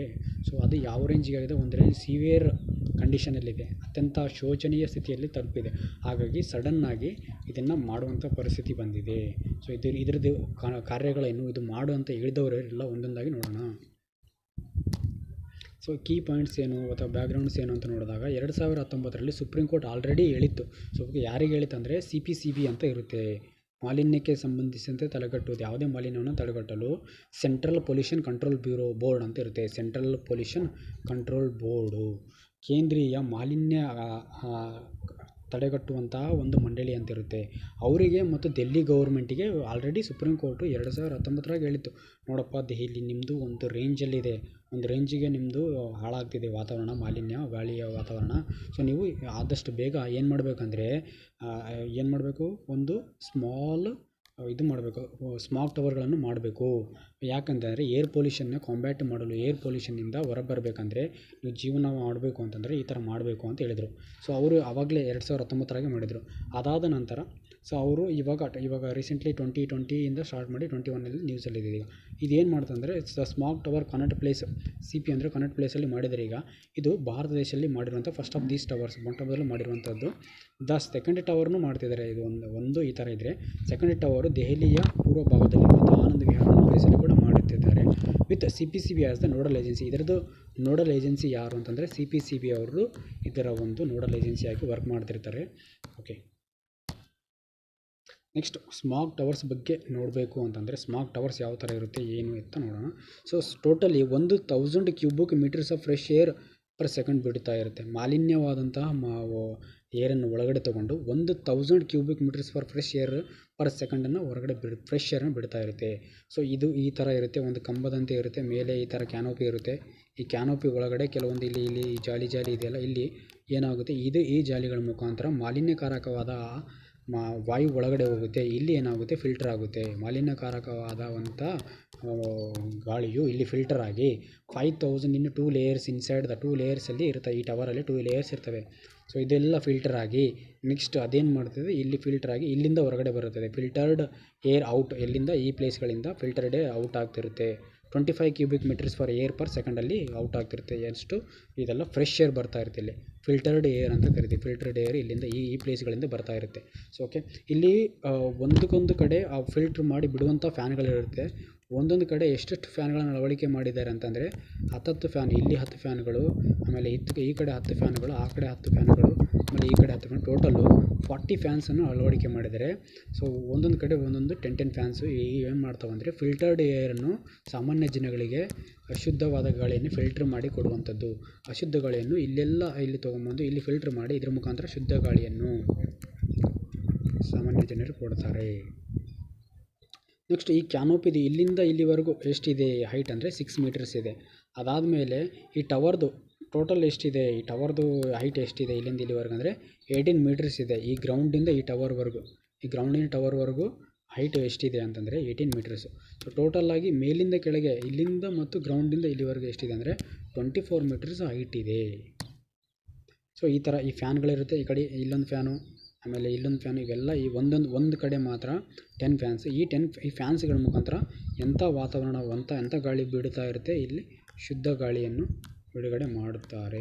ಸೊ ಇಲ್ಲೆಲ್ಲ ಫಿಲ್ಟರ್ ಆಗ್ತಿರುತ್ತೆ. ಮಾಲಿನ್ಯ ಎಲ್ಲ ಇಲ್ಲಿ, ಮಾಲಿನ್ಯವಾದ ಗಾಳಿ ಎಲ್ಲ ಇಲ್ಲಿ ತೊಗೊಳ್ತೈತೆ ಅದು. ಸೊ ಇಲ್ಲಿ ತೊಗೊಂಡು ಇಲ್ಲಿ ಫಿಲ್ಟರ್ ಆಗ್ತಾ ಇರುತ್ತೆ. ಫಿಲ್ಟರ್ ಆಗಿ ಇಲ್ಲಿ ಇದ್ರ ಮುಖಾಂತರ ಶುದ್ಧ ಗಾಳಿ ಬರ್ತಾ ಇರುತ್ತೆ. Okay, next smog towers are structures designed to work as a large scale air purifier. So they are usually fitted with multiple layers of air filters. ಅವುಗಳೆಲ್ಲ ಈಗಾಗಲೇ ಆಲ್ರೆಡಿ ವಿವಿಧ ರೀತಿಯ ಏರ್ ಫಿಲ್ಟರ್ಸು ಇರ್ತವೆ, which clean the air of pollutant. ಅಲ್ಲಿ ಮಾಲಿನ್ಯಕಾರಕ ಏನಾದರೂ ಬಂದರೆ ಅವು already ಇಲ್ಲಿ ಒಳಗಡೆ ಆ ಥರ ಫಿಲ್ಟರ್ಗಳು ಕೂಡಿಸಿರ್ತಾರೆ. ಅವು ಮಾಡಿ ಒಳ್ಳೆಯ ವಾತಾವರಣವನ್ನು ಪರಿಸರದಲ್ಲಿ ಕೊಡ್ತಿರ್ತವೆ. ಇವು ಶುದ್ಧ ವಾತಾವರಣವನ್ನು ನಿರ್ಮಾಣ ಮಾಡಲು ಸಹಕಾರಿಯಾಗಿರುವಂತಹ ಒಂದು ಸ್ಮಾಗ್ ಟವರ್ಗಳು ಮೊಟ್ಟಮೊದಲು ಭಾರತದಲ್ಲಿ ದಿಲ್ಲಿಯಲ್ಲಿ ಮಾಡಿದ್ದಾರೆ. ಬಟ್ ವರ್ಲ್ಡಲ್ಲಿ ಲಾರ್ಜೆಸ್ಟ್ ಸ್ಮಾಗ್ ಟವರ್ ಎಲ್ಲಿದೆ ಅಂತಂದರೆ ಚೀನಾದಲ್ಲಿದೆ. ವರ್ಲ್ಡ್ ಲಾರ್ಜೆಸ್ಟ್ ಸ್ಮಾಗ್ ಟವರ್ ಎಲ್ಲಿದೆ ಅಂದರೆ ಚೀನಾದಲ್ಲಿದೆ. ಸೊ ನಮ್ಮ next article success in Paralympics ಸಂಬಂಧಿಸಿದಂತೆ ಕೆಲವೊಂದು ಇಂಪಾರ್ಟೆಂಟ್ ನ್ಯೂಸನ್ನು ಡಿಸ್ಕಸ್ ಮಾಡೋಣ. ಸೊ ಅದರಲ್ಲಿ ಸ್ಪೆಷಲ್ಲಾಗಿ ಅವನಿ ಲೇಖರ ಅನ್ನೋ ಒಬ್ಬರು ಗೋಲ್ಡ್ ಮೆಡಲನ್ನು ಗೆದ್ದಿದ್ದಾರೆ. ಯಾವ ಒಂದು ವಿಭಾಗದಲ್ಲಿ ಅಂದರೆ ಶೂಟಿಂಗಲ್ಲಿ. ಸೊ ವೈಲ್ ದೇವೇಂದ್ರ ಜಜೇರಿಯಾ ಕೂಡ ಸಿಲ್ವರ್ ಮೆಡಲನ್ನು ಗೆದ್ದಿದ್ದಾರೆ. ಸುಂದರ್ ಸಿಂಗ್ ಗುರ್ಜರ್ ಅನ್ನೋರು ಬ್ರೋಂಜ್ ಮೆಡಲನ್ನು ಗೆದ್ದಿದ್ದಾರೆ. ಯಾವ ಒಂದು ಭಾಗದಲ್ಲಿ ಅಂದರೆ ಜಾವಲಿನ್ ಥ್ರೋವಲ್ಲಿ. ಯಾವುದರಲ್ಲಿ? ಜಾವಲಿನ್ ಥ್ರೋವಲ್ಲಿ. ಓಕೆ. ಸೊ ಟೋಕಿಯೋ ಪ್ಯಾರಾಲಿಂಪಿಕ್ಸ್ 2021 ಇದು. ಸೊ ಗೋಲ್ಡನ್ನು ಗೆದ್ದಿರುವಂಥವ್ರು ಯಾರಂದರೆ ಅವನಿ ಲೇಖರ. ಅದಕ್ಕೆ ಸಂಬಂಧಿಸಿದಂತೆ ಕೀ ಪಾಯಿಂಟ್ಸ್ ಏನಿದೆ ಅವನಿ ಲೇಖರ ಅವರು ಜೈಪುರದವರು. ಅವರು ಗೋಲ್ಡ್ ಮೆಡಲ್ ಗೆದ್ದಿದ್ದು ವುಮೆನ್ಸಲ್ಲಿ ಇದು ಮೊಟ್ಟ ಮೊದಲನೇದಾಗಿ, ಇದೇ first time. So 10 metre air ರೈಫಲಲ್ಲಿ ಅವರು ಫೈನಲಲ್ಲಿ ಸ್ಕೋರ್ ಮಾಡಿದ್ದು ಎಷ್ಟಂದರೆ 249 ಪಾಯಿಂಟ್ಸನ್ನು ಗೆದ್ದು ಇದು ಸಾಧನೆಯ ದಾಖಲೆಯನ್ನು ಮಾಡಿದ್ದಾರೆ. ಸೊ ಇದು ಫಸ್ಟ್ ಟೈಮ್ ಇಡೀ ಭಾರತದಲ್ಲಿ ಮಾಡಿರುವಂಥದ್ದು. Is the first Indian female athlete to do so. ಈ ಥರ ಮಾಡಿರುವಂತಹ ಮಹಿಳಾ ಅಥ್ಲೀಟ್ಗಳಲ್ಲಿ ಇವರು ಮೊದಲನೆಯವರು ಆಗಿರ್ತಾರೆ. ಸೊ ಅದಾದ ನಂತರ ನೆಕ್ಸ್ಟು ಕೆಲವೊಂದು ಮ್ಯಾಸ್ಕ್ಯಾಟ್ಗಳನ್ನು ನೋಡಬೇಕು. ಓಕೆ, ಮ್ಯಾಸ್ಕ್ಯಾಟ್. ಓಕೆ, ಮಿರೈತೋವಾ ಅನ್ನೋವಂಥ ಮ್ಯಾಸ್ಕ್ಯಾಟ್ ಇರುತ್ತೆ. ಇದು ಯಾವ ಒಂದು ಮ್ಯಾಸ್ಕ್ಯಾಟ್ ಅಂದರೆ ಸಮ್ಮರ್ ಒಲಿಂಪಿಕ್ಸ್ ಇತ್ತಲ್ಲ 2020 ಜಪಾನಲ್ಲಿ ನಡೆದಿರೋದು, ಇದರ ಒಂದು ಮ್ಯಾಸ್ಕ್ಯಾಟ್ ಇದನ್ನು ಮಿರೈತೋವಾ ಅಂತ ಕರಿತೀವಿ. ಸೊ ಅದೇ ರೀತಿ ಪ್ಯಾರಾಲಿಂಪಿಕ್ಸ್ದು ಮ್ಯಾಸ್ಕ್ಯಾಟ್ ಯಾವುದು ಅಂತ ಕೇಳ್ತಾರೆ. ಪ್ಯಾರಾಲಿಂಪಿಕ್ಸ್ ಮ್ಯಾಸ್ಕ್ಯಾಟ್ ಹೆಸರೇನು ಅಂತ ಕೇಳ್ತಾರೆ. ಅದರದ್ದು ಒಂದು ಗೊಂಬೆ ಅಂತ ಕರಿತೀವಿ ಮ್ಯಾಸ್ಕ್ಯಾಟನ್ನು. ಸುಮೀಟಿ ಅನ್ನೋದು ಇದರದ್ದು ಪ್ಯಾರಾಲಿಂಪಿಕ್ಸ್ನ ಒಂದು ಮ್ಯಾಸ್ಕ್ಯಾಟ್ ಆಗಿರುತ್ತೆ. ಅದೇ ಥರ ಒಲಿಂಪಿಕ್ಸ್ನ ಒಂದು ಇದು ಮ್ಯಾಸ್ಕ್ಯಾಟ್ ಯಾವುದಪ್ಪ ಅಂದರೆ ಮಿರೈತೋವಾ. ಸೊ ಇದು ಈ ಥರ ಇರುತ್ತೆ. ನೆಕ್ಸ್ಟು ಪ್ಯಾರಾಲಿಂಪಿಕ್ಸಿಗೆ ಥೀಮ್ ಸಾಂಗನ್ನು ಆಡಿರುವಂಥವ್ರು ಯಾರಂದರೆ ಸಂಜಯ್ ಸಿಂಗು. ಇಲ್ಲಿ ಪಿಕ್ಚರಲ್ಲಿ ಇದ್ದಾರಲ್ಲ ಅವರೇ ಸಂಜಯ್ ಸಿಂಗ್. ಇವರು ಏನು ಮಾಡಿದರೆ ಕಂಪೋಸ್ ಮಾಡಿ ಅವರನ್ನೇ ಆಡಿರುವಂಥದ್ದು ಯಾವುದನ್ನು ಪ್ಯಾರಾಲಿಂಪಿಕ್ ಥೀಮ್ ಸಾಂಗನ್ನು ಅವರೇ ಆಡಿದ್ದು. ಸೊ ನೆಕ್ಸ್ಟು ವೈ ಬ್ರೇಕ್ ಅನ್ನೋ ಒಂದು ಆ್ಯಪ್ ಬಿಡುಗಡೆ ಮಾಡಿದ್ದಾರೆ. ಆಜಾದಿ ಕಾ ಅಮೃತ್ ಮಹೋತ್ಸವ ಅಂತ ಸಂದರ್ಭದಲ್ಲಿ ವೈ ಬ್ರೇಕ್ ಅನ್ನುವಂತಹ ಒಂದು ಯೋಗಕ್ಕೆ ಸಂಬಂಧಿಸಿದಂಥ ಒಂದು ಆ್ಯಪನ್ನು ಬಿಡುಗಡೆ ಮಾಡಿದ್ದಾರೆ. ಏನಂದರೆ ಯೋಗ ಮಾಡೋದಕ್ಕೆ ಸಂಬಂಧಿಸಿದಂತೆ ಕೆಲವೊಂದು ಬ್ರೇಕ್ ತೊಗೊಂಡು ಯೋಗ ಮಾಡಬೇಕು, ಹೆಲ್ತನ್ನು ಇಂಪ್ರೂವ್ ಮಾಡಲು ಸಂಬಂಧ ಯೂನಿಯನ್ ಆಯುಷ್ ಮಿನಿಸ್ಟರ್ ಇದನ್ನು ಲಾಂಚ್ ಮಾಡಿದ್ದಾರೆ. ಯೂನಿಯನ್ ಆಯುಷ್ ಮಿನಿಸ್ಟರ್ ಅನ್ನೋರು ಯಾವ ಒಂದು ಆ್ಯಪನ್ನು ಬಿಡುಗಡೆ ಮಾಡಿದ್ದಾರೆ, ವೈ ಬ್ರೇಕ್ ಅನ್ನುವಂತಹ ಒಂದು ಆ್ಯಪನ್ನು ಬಿಡುಗಡೆ ಮಾಡಿದ್ದಾರೆ. ವೈ ಬ್ರೇಕ್ ಅನ್ನೋದು ಏನಪ್ಪ ಅಂದರೆ ಒಂದು ಯೋಗ ಪ್ರೋಟೋಕಾಲ್ ಆ್ಯಪ್ ಇದು. ಓಕೆ, ಯಾವ ಒಂದು ಆ್ಯಪು? ಯೋಗ ಆ್ಯಪ್ ಇದು. ಓಕೆನಾ, ಯೋಗ ಆ್ಯಪು. ಸೊ 5 ಮಿನಿಟ್ಸ್ ಟೈಮ್ ತೊಗೊಂಡು ಏನು ಮಾಡಬೇಕು? ಯೋಗ ಮಾಡಬೇಕು. 5 ಮಿನಿಟ್ಸ್ ಯೋಗ ಪ್ರೋಟೋಕಾಲ್ ಮಾಡಬೇಕು. ಸೊ ಓಕೆ, ಅದೇ ಥರ ಮೆಡಿಟೇಷನ್ ಮಾಡಬೇಕು. ಮೆಡಿಟೇಷನು, ಧ್ಯಾನ ಮಾಡಬೇಕು. ಸೊ ಅದರಿಂದ ನಮ್ಮ ಮನಸ್ಸು ಚಂಚಲವಾಗಿ ತುಂಬ ಶಾಂತದಾಯಕವಾಗಿರುತ್ತದೆ. ನೆಗೆಟಿವ್ ಥಾಟ್ಸ್ ಯಾವುದೂ ಬರೋದಿಲ್ಲ, ಪಾಸಿಟಿವ್ ಆಗಿರುತ್ತೆ. ಡೇ ಎಲ್ಲ ಫುಲ್ ಎಂಥೂಸಿಯಾಟಿಕ್ ಆಗಿರುತ್ತೆ. ಸೊ ಅದಕ್ಕೆ ಒಂದು ಆದ್ಯತೆ ಕೊಡಲು ಯೋಗ ಬ್ರೇಕ್ ಅನ್ನೋ ಒಂದು ಆ್ಯಪನ್ನು ಬಿಡುಗಡೆ ಮಾಡಿದ್ದಾರೆ. ಸೊ ಏನಕ್ಕೆ ಇದನ್ನು ಯಾವುದಕ್ಕೆ ಡಿಸೈನ್ ಮಾಡಿದೆ ಅಂದರೆ ಸ್ಟ್ರೆಸ್ಸನ್ನು ಕಡಿಮೆ ಮಾಡಲು, ಒತ್ತಡ ಅಂತ ಸಾಯ್ತಿರ್ತಾರಲ್ಲ ಅಂಥವರಿಗೆ ಕಡಿಮೆ ಮಾಡಲು ಸ್ಟ್ರೆಸ್. ಆಮೇಲೆ ಫೋಕಸ್ ಮಿಸ್ ಆಗ್ತಿರುತ್ತೆ ಅವರಿಗೆ ರೀಫೋಕಸನ್ನು ತೊಗೊಂಬರಲು, ಫೋಕಸ್ಸನ್ನು ಆ್ಯಡ್ ಮಾಡಲು. ಓಕೆ, ಯೋಗ ಬಗ್ಗೆ ಅವೇರ್ನೆಸ್ ತೊಗೊಂಬರಲು ಈ ಒಂದು ವೈ ಬ್ರೇಕ್ ಅನ್ನೋಂತಹ ಒಂದು ಆ್ಯಪನ್ನು ಬಿಡುಗಡೆ ಮಾಡಿದ್ದಾರೆ. ನೆಕ್ಸ್ಟು ಇದ್ರ ಬಗ್ಗೆ ಹೇಳಬೇಕಂದ್ರೆ Y break mobile application has been developed Morarji Desai National Institute of Yoga. ಯಾರು ಮಾಡಿದ್ದಾರೆ ಅಂದರೆ Morarji Desai National Institute of Yoga ಅನ್ನೋರು ಇದನ್ನು ಡೆವಲಪ್ ಮಾಡಿದ್ದಾರೆ. So next through this app ಈ ಒಂದು ಆ್ಯಪ್ ಮುಖಾಂತರ ಯೋಗ ಮತ್ತು meditation can be done anywhere in just 5 ಮಿನಿಟ್ಸಲ್ಲಿ ಇದನ್ನು ವಿತಿನ್ 5 ಮಿನಿಟ್ಸಲ್ಲಿ. ಸೊ ಈ ಆ್ಯಪ್ ಮೂಲಕ ವಿತಿನ್ 5 ಮಿನಿಟ್ಸಲ್ಲಿ ಎಲ್ಲೇ ಇರಲಿ ವಿತಿನ್ 5 ಮಿನಿಟ್ಸಲ್ಲಿ ಸೊ ನಾವು ಯೋಗ ಮಾಡ್ಬೋದು. ಈ ಆ್ಯಪನ್ನು ಸಾಧ್ಯ ಆದರೆ ನೀವು ಡೌನ್ಲೋಡ್ ಮಾಡಿಟ್ಕೊಳ್ಳಿ, ಯೋಗ ಬ್ರೇಕ್ ಅಂತ. 5 ಮಿನಿಟ್ಸಲ್ಲಿ ನಾವೆಲ್ಲಿದ್ದರೂ 5 ಮಿನಿಟ್ಸ್ ನಮ್ಮ 24 ಅವರ್ಸನ್ನು ತುಂಬ ಸುಖದಾಯಕವಾಗಿ ಇಡುವಂಥ ಚಾನ್ಸಸ್ ಕೂಡ ಇರುತ್ತೆ. So next article India's highest herbal park ಅಂತ ಇರುತ್ತೆ. ಭಾರತದ ಅತಿ ಹೆಚ್ಚು ಹರ್ಬಲ್ ಪಾರ್ಕ್ ಎಲ್ಲಿದೆ ಅಂದರೆ ಉತ್ತರಾಖಂಡದಲ್ಲಿ ಇದೆ.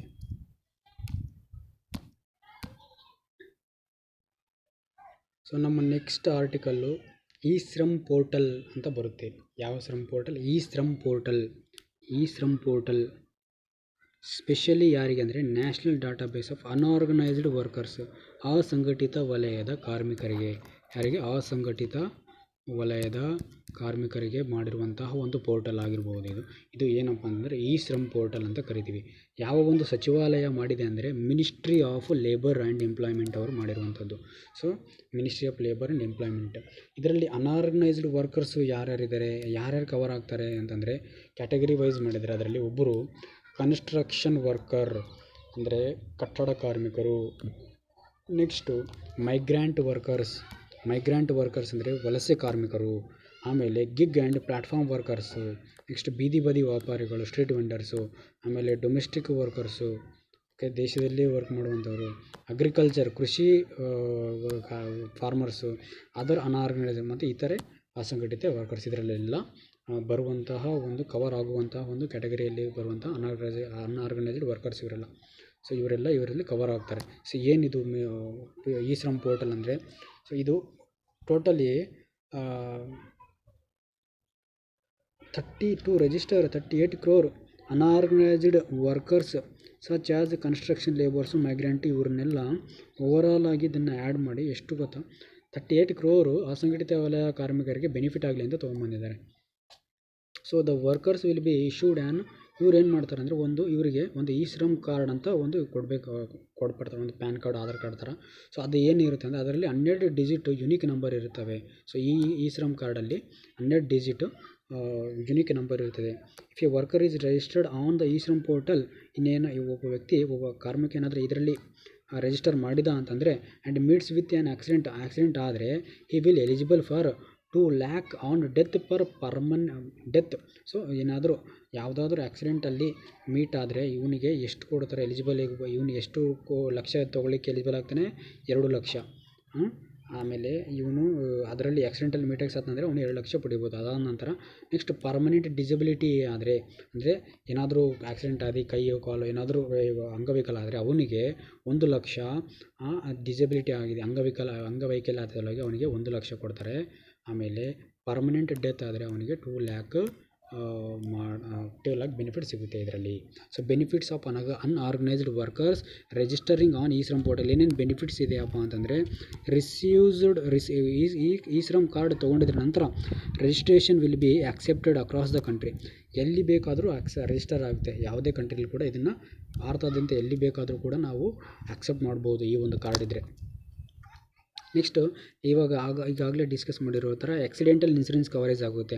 ಸೊ ಒಂದು ಆಕ್ಸಿಡೆಂಟ್ ಆದರೆ, ಸೊ ಡೆತ್ ಆದರೆ 1 lakh, ಡೆತ್ ಆದರೆ 2 lakh.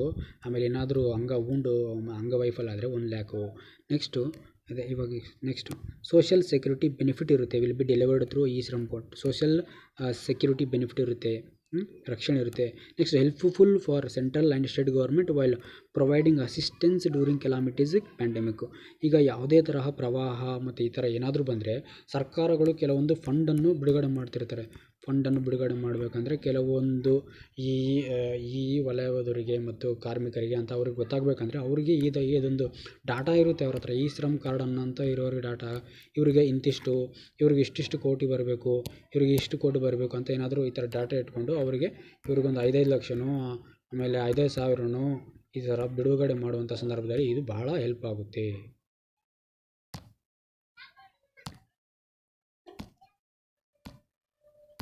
ಬಂದು ನೆಕ್ಸ್ಟ್ ಆರ್ಟಿಕಲು ಪ್ರಧಾನಮಂತ್ರಿ ಶ್ರಮಯೋಗಿ ಮಾನ್ಧನ್ ಯೋಜನಾ. ಪ್ರಧಾನಮಂತ್ರಿ ಶ್ರಮಯೋಗಿ ಮಾನ್ಧನ್ ಯೋಜನಾ, ಇದರಲ್ಲಿ ಒಂದು ಥೀಮ್ ಕೊಟ್ಟಿದ್ದಾರೆ, ಜಿನ್ಕೆ ಮೆಹನತ್ ದೇಶ್ ಕಾ ಆಧಾರ್ ಉನ್ಕಿ ಪೆನ್ಷನ್ ಕಾ ಸಪ್ನಾ ಸಾಕಾರ್ ಅಂತ ಒಂದು ಥೀಮ್ ಕೊಟ್ಟಿದ್ದಾರೆ.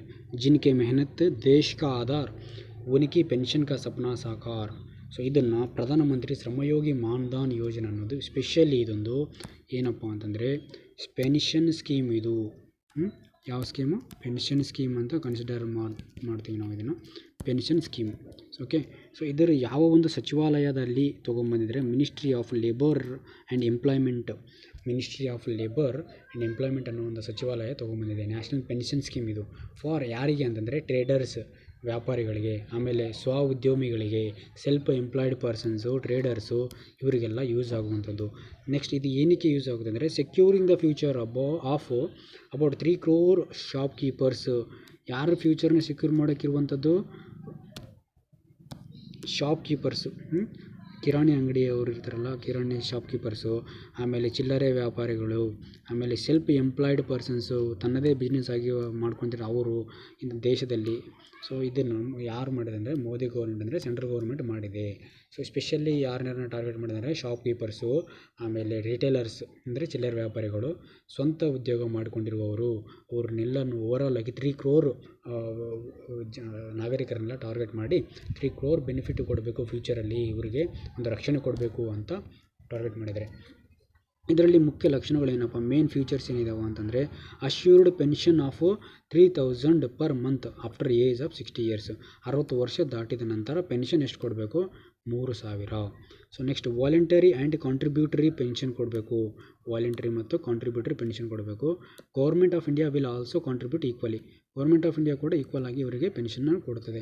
ಮಂತ್ಲಿ ಇವರಿಗೆ ಮಂತ್ಲಿ ಕಂಟ್ರಿಬ್ಯೂಷನ್ ಇವ್ರದ್ದು ಎಷ್ಟಿರಬೇಕು ಅಂದರೆ ಮಿನಿಮಮ್ಮು 55ರಿಂದ 200 ಒಳಗಡೆ ಎಷ್ಟಾದರೂ ಇರ್ಬೋದು ಕಂಟ್ರಿಬ್ಯೂಷನ್ ಇದರಲ್ಲಿ.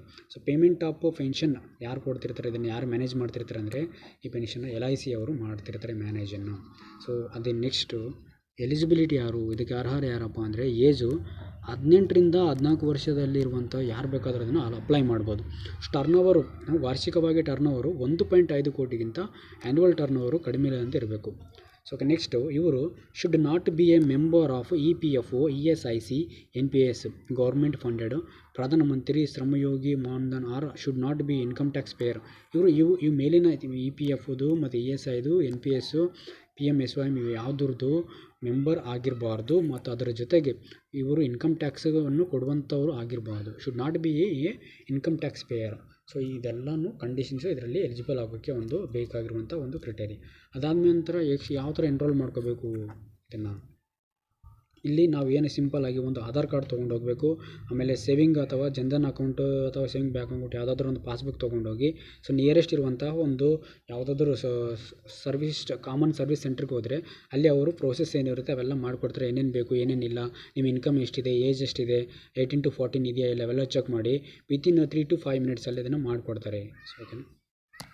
ಸೊ ನೆಕ್ಸ್ಟ್ ಅದಕ್ಕೆ ಸಂಬಂಧಿಸಿದಂತೆ ಇದೊಂದು central sector scheme, administrate by, ಇದನ್ನು ಅಡ್ಮಿನಿಸ್ಟ್ರೇಟ್ ಮಾಡುವಂಥವ್ರು ಯಾರಪ್ಪ ಅಂದರೆ LIC ಅವರು ಮಾಡ್ತಾರೆ. LIC will be the pension fund manager responsible for pension pay out.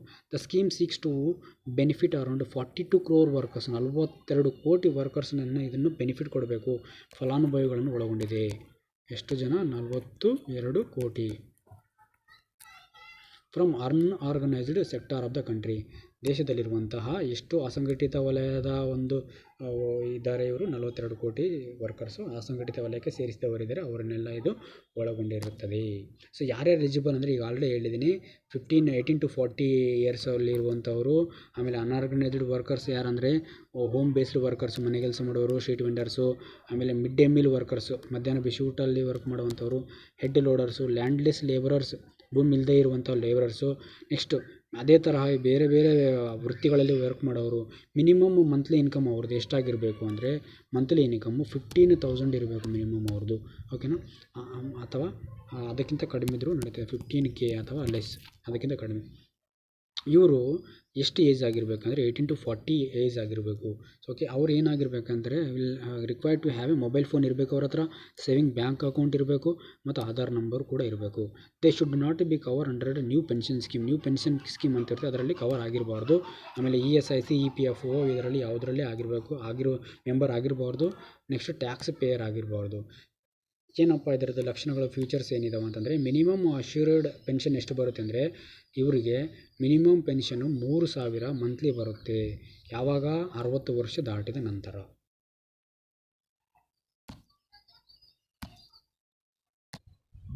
ನಮ್ಮ ನೆಕ್ಸ್ಟ್ ಟಾಪಿಕ್ಕು ಫಾರೆಕ್ಸ್ ರಿಸರ್ವ್ ಅಂತ ಬರುತ್ತೆ.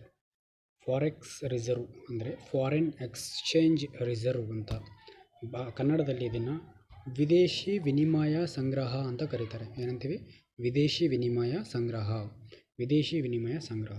ಸೊ ಇದು ಯಾಕೆ ನ್ಯೂಸಲ್ಲಿ ಇದೆ ಅಂತಂದರೆ ಇತ್ತೀಚೆಗೆ ಭಾರತ ಈ ಒಂದು ಫಾರೆಕ್ಸ್ ರಿಸರ್ವಲ್ಲಿ 4th ರ್ಯಾಂಕನ್ನು ಗಳಿಸಿದೆ.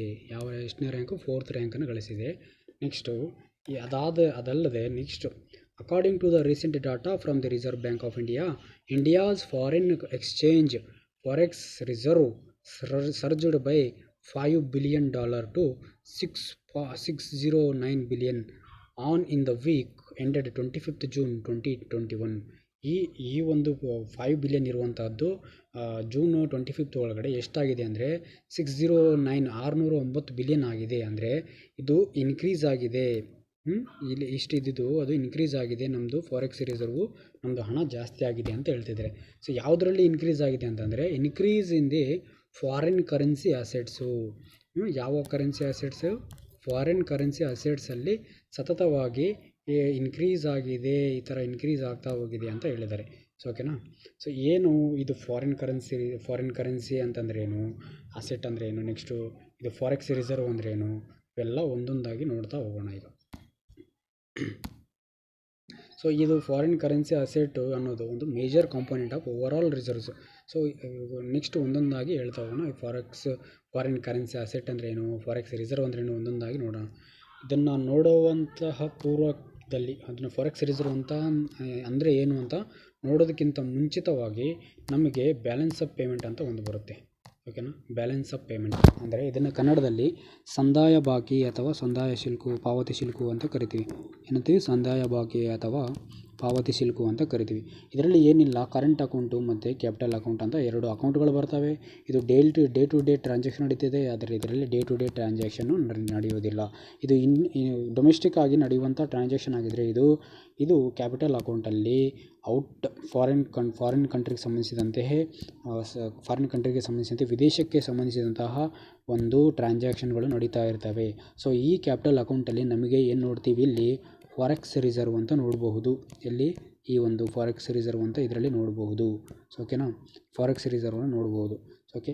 ನಮ್ಮ ಕರೆಂಟ್ ಅಕೌಂಟು ಕೆಲವೊಂದು ಸಂದರ್ಭದಲ್ಲಿ ಇದೊಂದು ಸಪ್ರೇಟ್ ಎಕಾನಮಿ ಒಂದು ಚಾಪ್ಟರ್ ಇದೆ, ಇದನ್ನು ಆಮೇಲೆ ನಾನು ಸಪ್ರೇಟ್ ವಿಡಿಯೋ ಮಾಡ್ತೇನೆ. ಇದರಲ್ಲಿ ಕರೆಂಟ್ ಅಕೌಂಟ್ ಏನಾದರೂ ಡೆಫಿಸಿಟ್, ಕರೆಂಟ್ ಅಕೌಂಟ್ ಅಂದರೆ ಚಾಲ್ತಿ ಖಾತೆ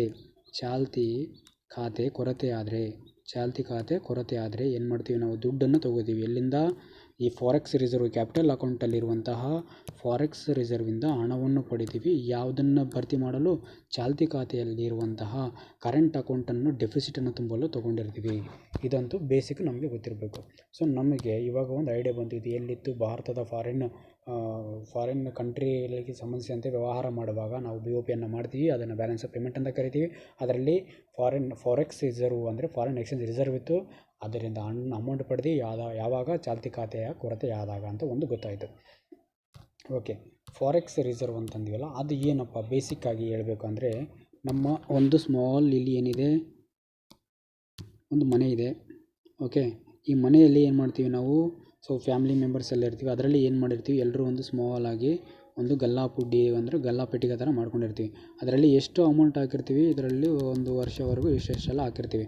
ಸೊ ಅಚಾನಕ್ ಏನೋ ಒಂದು ಟೂರ್ ಹೋಗಬೇಕು ಅಥವಾ ಬೇರೆ ಏನೋ ಹೆಲ್ತ್ ಪ್ರಾಬ್ಲಮ್ ಆಯಿತು ಅಂದಾಗ ನಾವು ಮನೇಲಿ ಕೇಳ್ತೀವಿ. ಓಕೆನಾ. ಮನೆಯಲ್ಲಿ ಏನಾದರೂ ಕೊಡಲಿಲ್ಲಪ್ಪ ಅಂದರೆ, ತಂದೆ ತಾಯಿ ಅವರೇನಾದರೂ ಕೊಡಲಿಲ್ಲ ಅಂತಂದರೆ ನಮಗೆ ಏನಾಗುತ್ತೆ? ಫುಲ್ ಕೊರತೆ ಆಗಿಬಿಡುತ್ತೆ. ಯಾಕಂದರೆ ನಾವು ಹೋಗಲೇಬೇಕು ಅಲ್ಲಿಗೆ. ಸೊ ನಮ್ಮ ಹತ್ರ ದುಡ್ಡು ಬೇಕಂದರೆ ನಾವು ಪೇರೆಂಟ್ಸಿಗೆ ಕೇಳ್ತೀವಿ. ಓಕೆ. ಪೇರೆಂಟ್ಸು ಕೂಡ ಕೊಡಲಿಲ್ಲಪ್ಪ ಅಂದರೆ ನಮಗೆ ಏನಿದೆ, ಇಲ್ಲಿ ನಮ್ಮ ಗಲ್ಲಾಪೆಟ್ಟಿಗೆ ಇದೆ. ಸೊ ಓಕೆನಾ. ಇಲ್ಲಿಂದ ತೊಗೊಂಡು ನಾವು ಎಲ್ಲಿಗೆ ಹೋಗ್ತೀವಿ? ಒಂದು ಟೂರ್ ಆದರೂ ಹೋಗ್ತೀವಿ, ಇಲ್ಲ ಹೆಲ್ತನ್ನು ಚೆನ್ನಾಗಿ ನೋಡ್ಕೊಳ್ತೀವಿ. ಸೊ ಏನಾದರೂ ನಮಗೆ ಕ್ರೈಸಿಸ್ ಆದಾಗ ಅಂತ, ಹೆಲ್ತು ಅಥವಾ ಕ್ರೈಸಿಸ್ ಅಂತಂದೆಲ್ಲ ಟೂರು ಇವೆಲ್ಲ ಅಂದರೆ ಇದು ಸಹ ಫಾರ್ ಎಕ್ಸಾಂಪಲ್ ನಾನು ಕರೆಂಟ್ ಅಕೌಂಟ್ ಡೆಫಿಸಿಟ್ ಆದಾಗ ತೊಗೋತೀವಿ ಅಂದೆಲ್ಲ, ಆವಾಗ ಅದೊಂದು ಎಕ್ಸಾಂಪಲ್ ಇದು. ಕರೆಂಟ್ ಅಕೌಂಟ್ ಡೆಫಿಸಿಟ್ ಆದಾಗ ಇಲ್ಲಿಂದ ತೊಗೋತೀವಿ ಅಂದೆಲ್ಲ ಆ ಥರ. ಸೊ ಇದನ್ನು ನಾವು ಏನಂತ ಕರಿತೀವಿ? Forex reserve.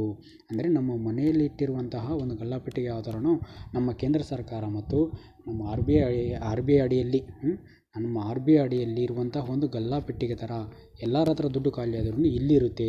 ಈ ಒಂದು ತಿಜೋರಿ, ಈ ಒಂದು ಗಲ್ಲಾಪೆಟ್ಟಿಗೆಯಲ್ಲಿ ಏನಿರುತ್ತೆ? ದುಡ್ಡಿರುತ್ತೆ. ಅದನ್ನು ನಾವು ಫಾರೆಕ್ಸ್ ರಿಸರ್ವ್ ಅಂತ ಕೂಡ ಕರಿತೀವಿ. ನಮ್ಮ ಹತ್ರ ಎಲ್ಲ ದುಡ್ಡು ಖಾಲಿ ಆಗಿತ್ತು ಅಂತಂದರೆ ಇಲ್ಲಿ ಇರ್ತವೆ ಅಂತ ಅರ್ಥ. ಓಕೆ. ಇಲ್ಲಿಂದ ನಾವು ದುಡ್ಡು ಪಡಿತೀವಿ. ಇನ್ ಕೇಸ್ ಇಲ್ಲಿಂದ ಎಲ್ಲ ಎಕಾನಮಿಯಲ್ಲಿ ದುಡ್ಡು ಖಾಲಿ ಆದಮೇಲೆ ಇಲ್ಲಿಂದ ಪಡೆದ್ರೂ ಇಲ್ಲಿನೂ ಖಾಲಿ ಆಯಿತು, ಇಲ್ಲಿ ಕೂಡ ಎಂಪ್ಟಿ ಆಯಿತು ಅಂತ ಇಟ್ಕೊಳ್ಳಿ. ಆವಾಗ ಗೌರ್ಮೆಂಟ್ ಏನು ಮಾಡುತ್ತೆ? ಅದನ್ನು ಫಿಸ್ಕಲ್ ಡೆಫಿಸಿಟ್ ಅಂತ ಘೋಷಣೆ ಮಾಡುತ್ತೆ. ಫಿಸ್ಕಲ್ ಡೆಫಿಸಿಟ್ ಓಕೆನಾ. ಫಿಸ್ಕಲ್ ಡೆಫಿಸಿಟ್ ಅಂತ ಘೋಷಣೆ ಮಾಡಿ, ಸೊ ಸರ್ಕಾರ ಆಲ್ಮೋಸ್ಟ್ ಆರ್ಥಿಕ ಹಿಂಜರಿತ ಆಗಿದೆ ಅಂತ ಇದೊಂದು ಇಂಡಿಕೇಟ್ ಮಾಡ್ತಾ ಇರುತ್ತೆ. ಆರ್ಥಿಕ ಹಿಂಜರಿತವಾಗಿದೆ ಅಂತ ಘೋಷಣೆ ಮಾಡುತ್ತೆ. ಇಲ್ಲಿ ಕೂಡ ದುಡ್ಡು ಖಾಲಿ ಆಯಿತು ಅಂದರೆ ಆರ್ಥಿಕ ಹಿಂಜರಿತವಾಗಿದೆ ಅಂತ ಅರ್ಥ. ಸೊ ಆ ನಿಟ್ಟಿನಲ್ಲಿ ಫಾರೆಕ್ಸ್ ರಿಸರ್ವ್ ಅಂದರೆ ಏನಂತ ಡೀಟೇಲ್ ಆಗಿ one by one line by line ನೋಡೋಣ. ಫಾರೆಕ್ಸ್ ರಿಸರ್ವ್ ಅಂದರೆ ಏನಪ್ಪ ಅಂದರೆ foreign exchange reserve are asset held on reserve. ಇದು ಸೆಂಟ್ರಲ್ ಬ್ಯಾಂಕ್ನಲ್ಲಿರುವಂಥ ಒಂದು ಆಸ್ತಿ. ಇದನ್ನು ಯಾರು ಮೇಂಟೈನ್ ಮಾಡ್ತಿರ್ತಾರೆ ಅಂತ ಡೈರೆಕ್ಟಾಗಿ ಕ್ವಶನ್ ಕೇಳಿದರೆ ಫಾರೆಕ್ಸ್ ರಿಸರ್ವನ್ನು ಮೇಂಟೈನ್ ಮಾಡೋರು ನಮ್ಮ ಸೆಂಟ್ರಲ್ ಬ್ಯಾಂಕು ಅಂದರೆ ಯಾರೂ ಅಲ್ಲ, ನಮ್ಮ ಆರ್ ಬಿ ಐದವರು ನೋಡಿಕೊಳ್ಳುವಂತಹ ಒಂದು ಸೆಂಟ್ರಲ್ ಬ್ಯಾಂಕ್ ಅಡಿಯಲ್ಲಿ ಇರುವಂತಹ ಒಂದು ಫಾರೆಕ್ಸ್ ರಿಸರ್ವ್ ವಿದೇಶಿ ವಿನಿಮಯ ಸಂಗ್ರಹ. ಅಲ್ಲಿ ಅವರು ಹಣವನ್ನು ಗೌಪ್ಯವಾಗಿ ದಾಚಿಕೊಂಡಿರ್ತಾರೆ. ಯಾವ ಒಂದು ಮೋಡ್ನಲ್ಲಿ ಅದು ಇಟ್ ಮೇ ಬಿ ಇನ್ ಬಾಂಡ್ಗಳಲ್ಲಾಗಿರ್ಬೋದು, ಅದೇ ರೀತಿಯಾಗಿ ಟ್ರೆಜರಿ ಬಿಲ್ಸ್ಗಳ ಮುಖಾಂತರ ಆಗಿರ್ಬೋದು, ಆಮೇಲೆ ಸರ್ಕಾರಿ ಭದ್ರತಾ ಪತ್ರಗಳ ಮುಖಾಂತರ, ತನ್ನ ಗೌರ್ಮೆಂಟ್ ಸೆಕ್ಯೂರಿಟೀಸ್ ಮುಖಾಂತರನೂ ಆಗಿರ್ಬೋದು. ಸೊ ಇದು ಏನು ಮಾಡುತ್ತೆ ಅಂದರೆ ದಾಚಿಕೊಂಡಿರುತ್ತೆ. It needs to be noted that most foreign exchange reserves are in held in US dollar. Maximum forex ರಿಸರ್ವಲ್ಲಿ ಯಾವುದೇ ಒಂದು ಫಾರಿನ್ ಎಕ್ಸ್ಚೇಂಜ್ ವಿದೇಶಿ ವಿನಿಮಯ ಆಗಬೇಕಂದ್ರೆ ಅದು ಯಾವ ಒಂದು ಡಾಲರಲ್ಲಾಗಿರುತ್ತೆ ಯಾವುದರಲ್ಲಿ ಆಗಿರುತ್ತೆ ಅಂದರೆ ಡಾಲರಲ್ಲಿಯೇ ಆಗಿರುತ್ತೆ. US ಡಾಲರಲ್ಲಾಗಿರುತ್ತೆ. ಅದನ್ನು ಏನಂತ ಕರಿತೀವಿ ಅಂತಂದರೆ ಅದನ್ನು ಹಾರ್ಡ್ ಕರೆನ್ಸಿ ಅಂತ ಕರಿತೀವಿ. ಯಾವುದನ್ನು? US ಡಾಲರನ್ನು. ಯಾಕಂದರೆ most of the foreign trade ಯಾವುದ್ರಲ್ಲಿ ನಡೆಯುತ್ತೆ? US ಡಾಲರಲ್ಲಿ ನಡೆಯುತ್ತೆ. ಓಕೆ, ಇದೊಂದು ಪಾಯಿಂಟು ಗೊತ್ತಿರಲಿ ನಿಮಗೆ. ನೆಕ್ಸ್ಟ್, ಫಾರಿನ್ ಎಕ್ಸ್ಚೇಂಜ್ ರಿಸರ್ವ್ ಅಂದರೆ ಅದರಲ್ಲಿ ಎಷ್ಟು ಪಾರ್ಟ್ ಬರುತ್ತೆ, ಅದರಲ್ಲಿ ಏನೇನು ಅಮೌಂಟ್ ಇರುತ್ತೆ, ಎಂಥ ಅಮೌಂಟ್ ಇರುತ್ತೆ. ಇದೊಂದು ತಿಜೋರಿ ಅಂತ ಹೇಳಿದ್ರಿ. ಓಕೆ, ಅದರಲ್ಲಿ ಏನೇನಿದೆ, ಯಾವ್ಯಾವ ರೀತಿ ಅಮೌಂಟ್ ಇದೆ, ಆಮೇಲೆ ಆ ಥರ ಇದನ್ನೆಲ್ಲ ಮೇಂಟೈನ್ ಮಾಡೋದು RBI. ಏನೇನು ದುಡ್ಡಿದೆ, 1, 2, 3, 4 ರೀತಿಯ ದುಡ್ಡಿದೆ. ಅದು ಯಾವ್ದ್ಯಾವುದು ಅಂತ ಒಂದೊಂದಾಗಿ ನೋಡೋಣ ಈಗ. ಸೊ ಓಕೆ, ನೆಕ್ಸ್ಟು ಒಂದನೇದು ಫಾರಿನ್ ಕರೆನ್ಸಿ ಅಸೆಟ್ಸ್ ಅಂತ ಇದೆ. ಅಂದರೆ ವಿದೇಶಿ ವಿನಿಮಯದಿಂದ ಗಳಿಸಿರುವಂಥ ವಿದೇಶಿ ಹಣ, ಅದರಲ್ಲಿ ನಾವು ದಾಚಿ ಇಟ್ಟಿವಿ ಒಂದು ಫಾರಿನ್ ಕರೆನ್ಸಿ ಅಸೆಟ್ಸು. ಎರಡನೇದು ಗೋಲ್ಡ್ ರಿಸರ್ವ್ಸು. ಎರಡನೇದೇನು? ಬಂಗಾರ. ಇಲ್ಲಿ ಒಂದು ದುಡ್ಡು, ಇದೊಂದು ಬಂಗಾರ. ನಮ್ಮ ನಮ್ಮ ಆರ್ ಬಿ ಐದಲ್ಲಿ ದಾಚಿ ಇಟ್ಟಿರುವಂತಹ ಒಂದು ಬಂಗಾರ, ಗೋಲ್ಡ್ ರಿಸರ್ವ್. ಅದಾದಮೇಲೆ ನೆಕ್ಸ್ಟು SDR ಅಂತ ಕರಿತೀವಿ, ಸ್ಪೆಷಲ್ ಡ್ರಾಯಿಂಗ್ ರೈಟ್ಸು. ಆಮೇಲೆ ರಿಸರ್ವ್ ಟ್ರಂಚೆ ಅಂತ ಕರಿತೀವಿ. ನಾಲ್ಕನೇದು ರಿಸರ್ವ್ ಟ್ರಂಚೆ. ಓಕೆನಾ? ರಿಸರ್ವ್ ಟ್ರಂಚೆ. ಓಕೆ, ನೆಕ್ಸ್ಟು ಈ SDR ಆಮೇಲೆ ಈ ರಿಸರ್ವ್ ಟ್ರಂಚೆ ಇವೆರಡೂ ಕೂಡ ಯಾವುದರ ಒಂದು ಹಣಕಾಸುಗಳಂದರೆ IMF ಅಲ್ಲಿ ಬಳಸುವಂಥ ಒಂದು ಹಣಗಳು. ಇವೆರಡು ಯಾವುದು? SDR ಮತ್ತು ರಿಸರ್ವ್ ಟ್ರಂಚೆ ಇವೆರಡು ಕೂಡ IMF ಅಲ್ಲಿ ಬಳಸುವಂತಹ ಒಂದು ಹಣ. ಸೊ ಅದಕ್ಕಾಗಿ ಇದನ್ನು ಡೈರೆಕ್ಟಾಗಿ UPSC 2020 ಕ್ವಶನ್ ಏನು ಕೇಳಿದರೆ what you mean by reserve tranche ಅಂತ ಡೈರೆಕ್ಟ್ ಕ್ವಶನ್ ಇತ್ತು. ಇದೊಂದು IMFನ ಒಂದು ಹಣದ ಮೂಲ ಅಂತ ಆನ್ಸರ್ ಆಗಿತ್ತು. ಸೊ ಸ್ಪೆಷಲ್ ಡ್ರಾಯಿಂಗ್ ರೈಟ್ಸು, ಆಮೇಲೆ reserve tranche, gold reserve, foreign currency ಇವೆಲ್ಲನೂ ಇವು ನಾಲ್ಕು ಯಾವುದರಲ್ಲಿತ್ತು? ಈ ನಮ್ಮ ಗಲ್ಲಾಪೆಟ್ಟಿಗೆ ಫಾರೆಕ್ಸ್ ರಿಸರ್ವ್ ಅಲ್ಲಿರುವಂಥ ಒಂದು ಹಣಗಳು. ಓಕೆ, ನೆಕ್ಸ್ಟು ವಿದೇಶಿ ವಿನಿಮಯ ಮೀಸಲುಗಳನ್ನು ಹಿಡಿದಿಟ್ಟುಕೊಳ್ಳುವ ಉದ್ದೇಶ ಏನು, ಆಮೇಲೆ ಇವೆ ಮಹತ್ವ ಏನು ಎಲ್ಲ ನೋಡೋಣ. ಅದಕ್ಕಿಂತ ಪೂರ್ವದಲ್ಲಿ ಫಾರಿನ್ ಅವರು 4 ಭಾಗ ಇದ್ವಲ್ಲ, 4 ಭಾಗವನ್ನು ಒಂದೊಂದಾಗಿ ಡೀಟೇಲ್ ಆಗಿ ನೋಡೋಣ. ಸೊ ವಿದೇಶಿ ವಿನಿಮಯ ಸಂಗ್ರಹದಲ್ಲಿ 4 ಇದ್ವು. ಅದರಲ್ಲಿ ಒಂದನೇದು ಫಾರಿನ್ ಕರೆನ್ಸಿ ಅಸೆಟ್ಸು, ಆಮೇಲೆ ಗೋಲ್ಡ್ ಸ್ಟಾಕ್ ರಿಸರ್ವ್, ಗೋಲ್ಡ್ RBIದಲ್ಲಿ ರಿಸರ್ವ್ ಮಾಡಿರೋದು gold. Next special drawing rights. ಅದಾದಮೇಲೆ 4ನೇದು ರಿಸರ್ವ್ ಟ್ರಂಚೆ ಅಂತ ಕರಿತೀವಿ. ಅವೇನು ಅಂತ ಡೀಟೇಲ್ ಆಗಿ ಕ್ವಿಕ್ಕಾಗಿ ನೋಡೋಣ. ಫಾರಿನ್ ಕರೆನ್ಸಿ ಅಸೆಟ್ಸ್ ಅಂದರೆ ಏನಿಲ್ಲ, ಇಲ್ಲಿ ಇಂಡಿಯಾ ಇರುತ್ತೆ, ಇಲ್ಲಿ US ಇರುತ್ತೆ. ಈ ಎರಡು ದೇಶಗಳ ನಡುವೆ ವ್ಯಾಪಾರ ನಡಿಬೇಕಂದ್ರೆ it should be in US ಡಾಲರಲ್ಲಿನೇ ಆಗಿರಬೇಕು. ಯಾಕಂದರೆ it is called hard currency. ಓಕೆನಾ? ಇದು ಒಂದು ದೇಶ ಬೇರೆ ದೇಶದೊಂದಿಗೆ ಆಗಿರುವಂತಹ ಒಂದು ಬೇರೆ ದೇಶದ ಕರೆನ್ಸಿಗಳು, ಫಾರಿನ್ ಕರೆನ್ಸಿ ಅಸೆಟ್ಸ್ ಇದರಲ್ಲಿ ಇರುತ್ತೆ, ದುಡ್ಡು ಇರುತ್ತೆ. Foreign currency assets are that are valued based on currency other than the country's own currency. ಭಾರತ ದೇಶದ ಕರೆನ್ಸಿ ಅಲ್ಲದೆ ಬೇರೆ ದೇಶದ ಕರೆನ್ಸಿ ಕೂಡ ಇದರಲ್ಲಿ ಅಸೆಟ್ ಆಗಿರುತ್ತೆ. ನೆಕ್ಸ್ಟ್ ಫಾರಿನ್ ಕರೆನ್ಸಿ ಅಸೆಟ್ಸ್ ಅಂತ ಇದೆಯಲ್ಲ, ಇಡೀ 4 ಮೊತ್ತಗಳಲ್ಲಿ 1, 2, 3, 4 gold, RBI, SDR, reserve tranche, foreign currency ಅಕೌಂಟಲ್ಲಿ ಇವಲ್ಲಿ ಅತಿ ದೊಡ್ಡದು ಯಾವುದು ಕಾಂಟ್ರಿಬ್ಯೂಷನ್ ಯಾವುದು ಜಾಸ್ತಿ ಇದೆ ಅಂದರೆ ನಮ್ಮ ಫಾರಿನ್ ಕರೆನ್ಸಿ ಅಸೆಟ್ ಅತಿ ದೊಡ್ಡವಾದಂತಹ ಮೆಜಾರಿಟಿ ಇದೆ. ಇದರದ್ದು ಅತಿ ಹೆಚ್ಚು ಇರುವಂಥದ್ದು ಯಾವುದು? ಇಡೀ ಗಲ್ಲಾಪೆಟ್ಟಿಗೆಯಲ್ಲಿ ಇದು ನಮ್ಮದು ಫಾರಿನ್ ಕರೆನ್ಸಿ ಅಸೆಟ್ ಜಾಸ್ತಿ ಇರುವಂಥದ್ದು. Foreign currency assets is the largest component of forex reserve. It is expressed in ಯಾವುದರಲ್ಲಿ ಮಾಡ್ತೀವಿ? ಡಾಲರಲ್ಲಿ ಎಕ್ಸ್ಪ್ರೆಸ್ ಮಾಡ್ತೀವಿ. ಅದಾದ ನಂತರ ನೆಕ್ಸ್ಟ್ ಎರಡನೇದು ಗೋಲ್ಡು. RBIದಲ್ಲಿ ರಿಸರ್ವ್ ಆಗಿಟ್ಟುಕೊಂಡಿರುವಂತಹ ಗೋಲ್ಡ್ ಬಂಗಾರ. ಓಕೆ, ಅದಾದ ನಂತರ ನೆಕ್ಸ್ಟು ಸ್ಪೆಷಲ್ ಡ್ರಾಯಿಂಗ್ ರೈಟ್ಸು. ಇದು IMFನ ಒಂದು ಹಣ ಅಂತ ಹೇಳಿದೆ ಆಗಲೇ.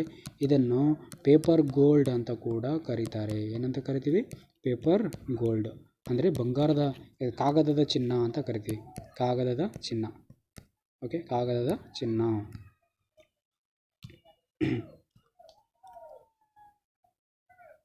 ಸೊ ನೆಕ್ಸ್ಟು SDR ಅಂತಂದರೆ ಸ್ಪೆಷಲ್ ಡ್ರಾಯಿಂಗ್ ರೈಟ್ಸ್. ಇದೊಂದು ಇಂಟರ್ನ್ಯಾಷನಲ್ ರಿಸರ್ವ್ ಅಸೆಟ್ ಆಗಿದ್ದು, ಇದನ್ನು 1969ರಲ್ಲಿ ಯಾರು ಕ್ರಿಯೇಟ್ ಮಾಡಿದ್ರು ಅಂದರೆ IMF ಅವರು ಕ್ರಿಯೇಟ್ ಮಾಡಿದ್ರು. ಓಕೆ, IMF ಅವರು ಕ್ರಿಯೇಟ್ ಮಾಡಿದ್ರು.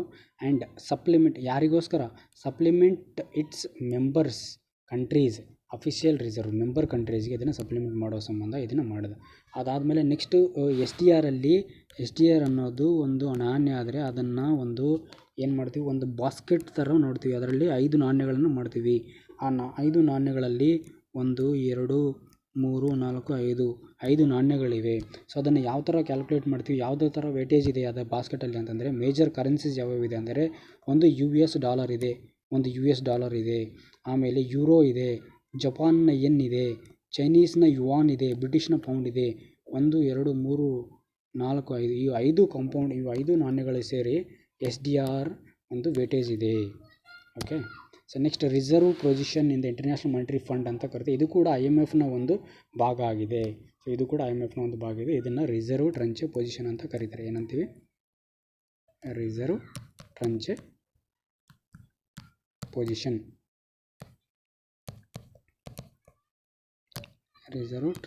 ಪೊಸಿಷನ್. ಇತ್ತೀಚೆಗೆ ನ್ಯೂಸ್ನಲ್ಲಿದ್ದು ಏನು ಅಂತ UPSC 2020ಗೆ ಕ್ವೆಶನ್ ಡೈರೆಕ್ಟಾಗಿ ಕೇಳಿದರು. ಓಕೆ, ನೆಕ್ಸ್ಟ್